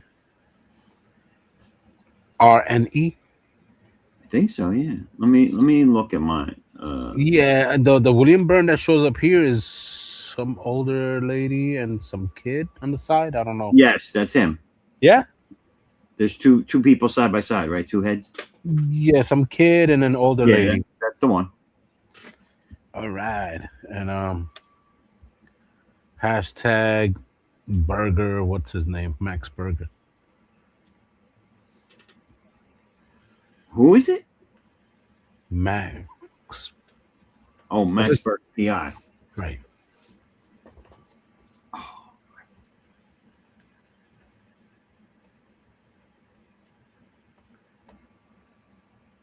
Oh yeah, look, came up Max Burger PI. Fewer than 1,000 posts. Fewer than 1,000 posts. Mm-hmm. What does that mean? I don't know. That's when I wrote hashtag Max Burger PI. That's what came up. Oh. It's weird.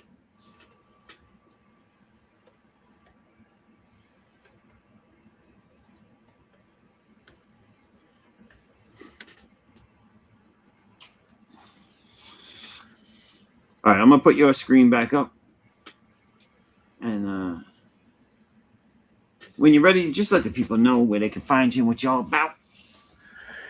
Yeah. Just posting this up.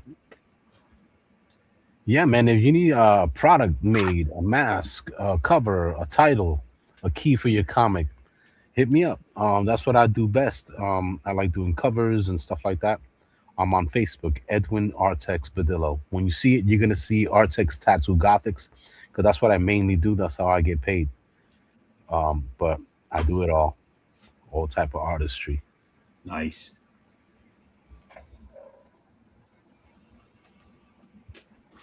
Oh, I just realized I could do this at any time. That's amazing. Oh, everybody, go check out Artex, and you can find him on the Facey Place. Hey, I hope he likes it. This is for him. It's free. Nice. If he likes it, he likes it. Post it. Maybe it might help him out. Very cool. Very cool. Mm-hmm. All right, and then you have me. Right there on the screen, foresight11.com is my website, and it's the place for everything C.O.U. universe related. That's my comic book universe, where you can find Addicts, the premier character and first super vigilante of my universe. He is on his mission for vengeance, and book 3 is now in pre-launch. The book 3 is the last of the first trilogy. And it is going to be oversized. Also, the backup story is going to be oversized. The Red Sun of the West, which features my character Jin Ann, a female relic / bounty hunter, takes place back in the Old West. Yeah, go check this out, man. This is the last of the 3 issues, and also the catch-up tiers will be available, so you can get anything you've missed previously if you're just jumping on board. And if you've already gotten those and you want other extra copies, you can get them there too as well. We're going to be doing a bunch of cool little add-ons for this campaign. There's going to be original art sketch cards. They're going to be limited. There's going to be 15 of them. Each one's going to be different. There will be an add-on of character 5e character sheets for role-playing games. Right now I have the Addicts one done. I might do a Chinkara one, and I might do a Feliz one, which is the mysterious pale long-nailed character that was in issue 1 and 2. And I might do more if I feel up to it, but there's going to be at least 2 offered during this campaign, and then some other cool stuff that I have planned for it. I'm still thinking of throwing in a 3D mini in this campaign. I haven't decided yet, but check it out. It's gonna be cool, man. It's gonna be cool. It's gonna a lot of you get a lot of information in this last issue about some of the characters, some backgrounds, some flashbacks. You get to see why they're where they're at right now. A little bit of insight into what made them the way they are and why they're where they are. And there will also be an epilogue that'll will segue into the next trilogy of books in the superhero portion of my universe. Also, there'll be a preview to the special project, which I'm launching, hopefully by the end of this year, holiday season. If not, it'll be at the very beginning of the next year. But I'm still hoping for the holiday season. What else? What else? Also, so yeah, like and subscribe on my website. If you sign up for the pre-launch page and then back at physical tier, and if you subscribe to my website and back at physical tier, those are two separate exclusives you'll be getting. So you'll get 2 free things once you back a physical tier.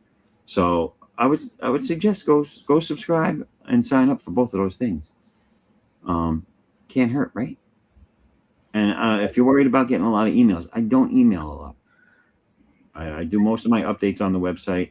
And if you're a member and you're subscribed and you're interested, I would assume you go look. or you'll hear it from me here on the show. So I'm not an annoying emailer. I don't send a lot of stuff out, so don't worry about that. But that's about it. So also, if you haven't already, go over to my YouTube site and subscribe there. I need to get my numbers up over there, and you would be helping me out greatly, and I would appreciate that. Thank you for that. I know they're probably not still out there listening. They're probably sleeping like normal people, but I want to thank again my guests from the earlier show for coming on tonight.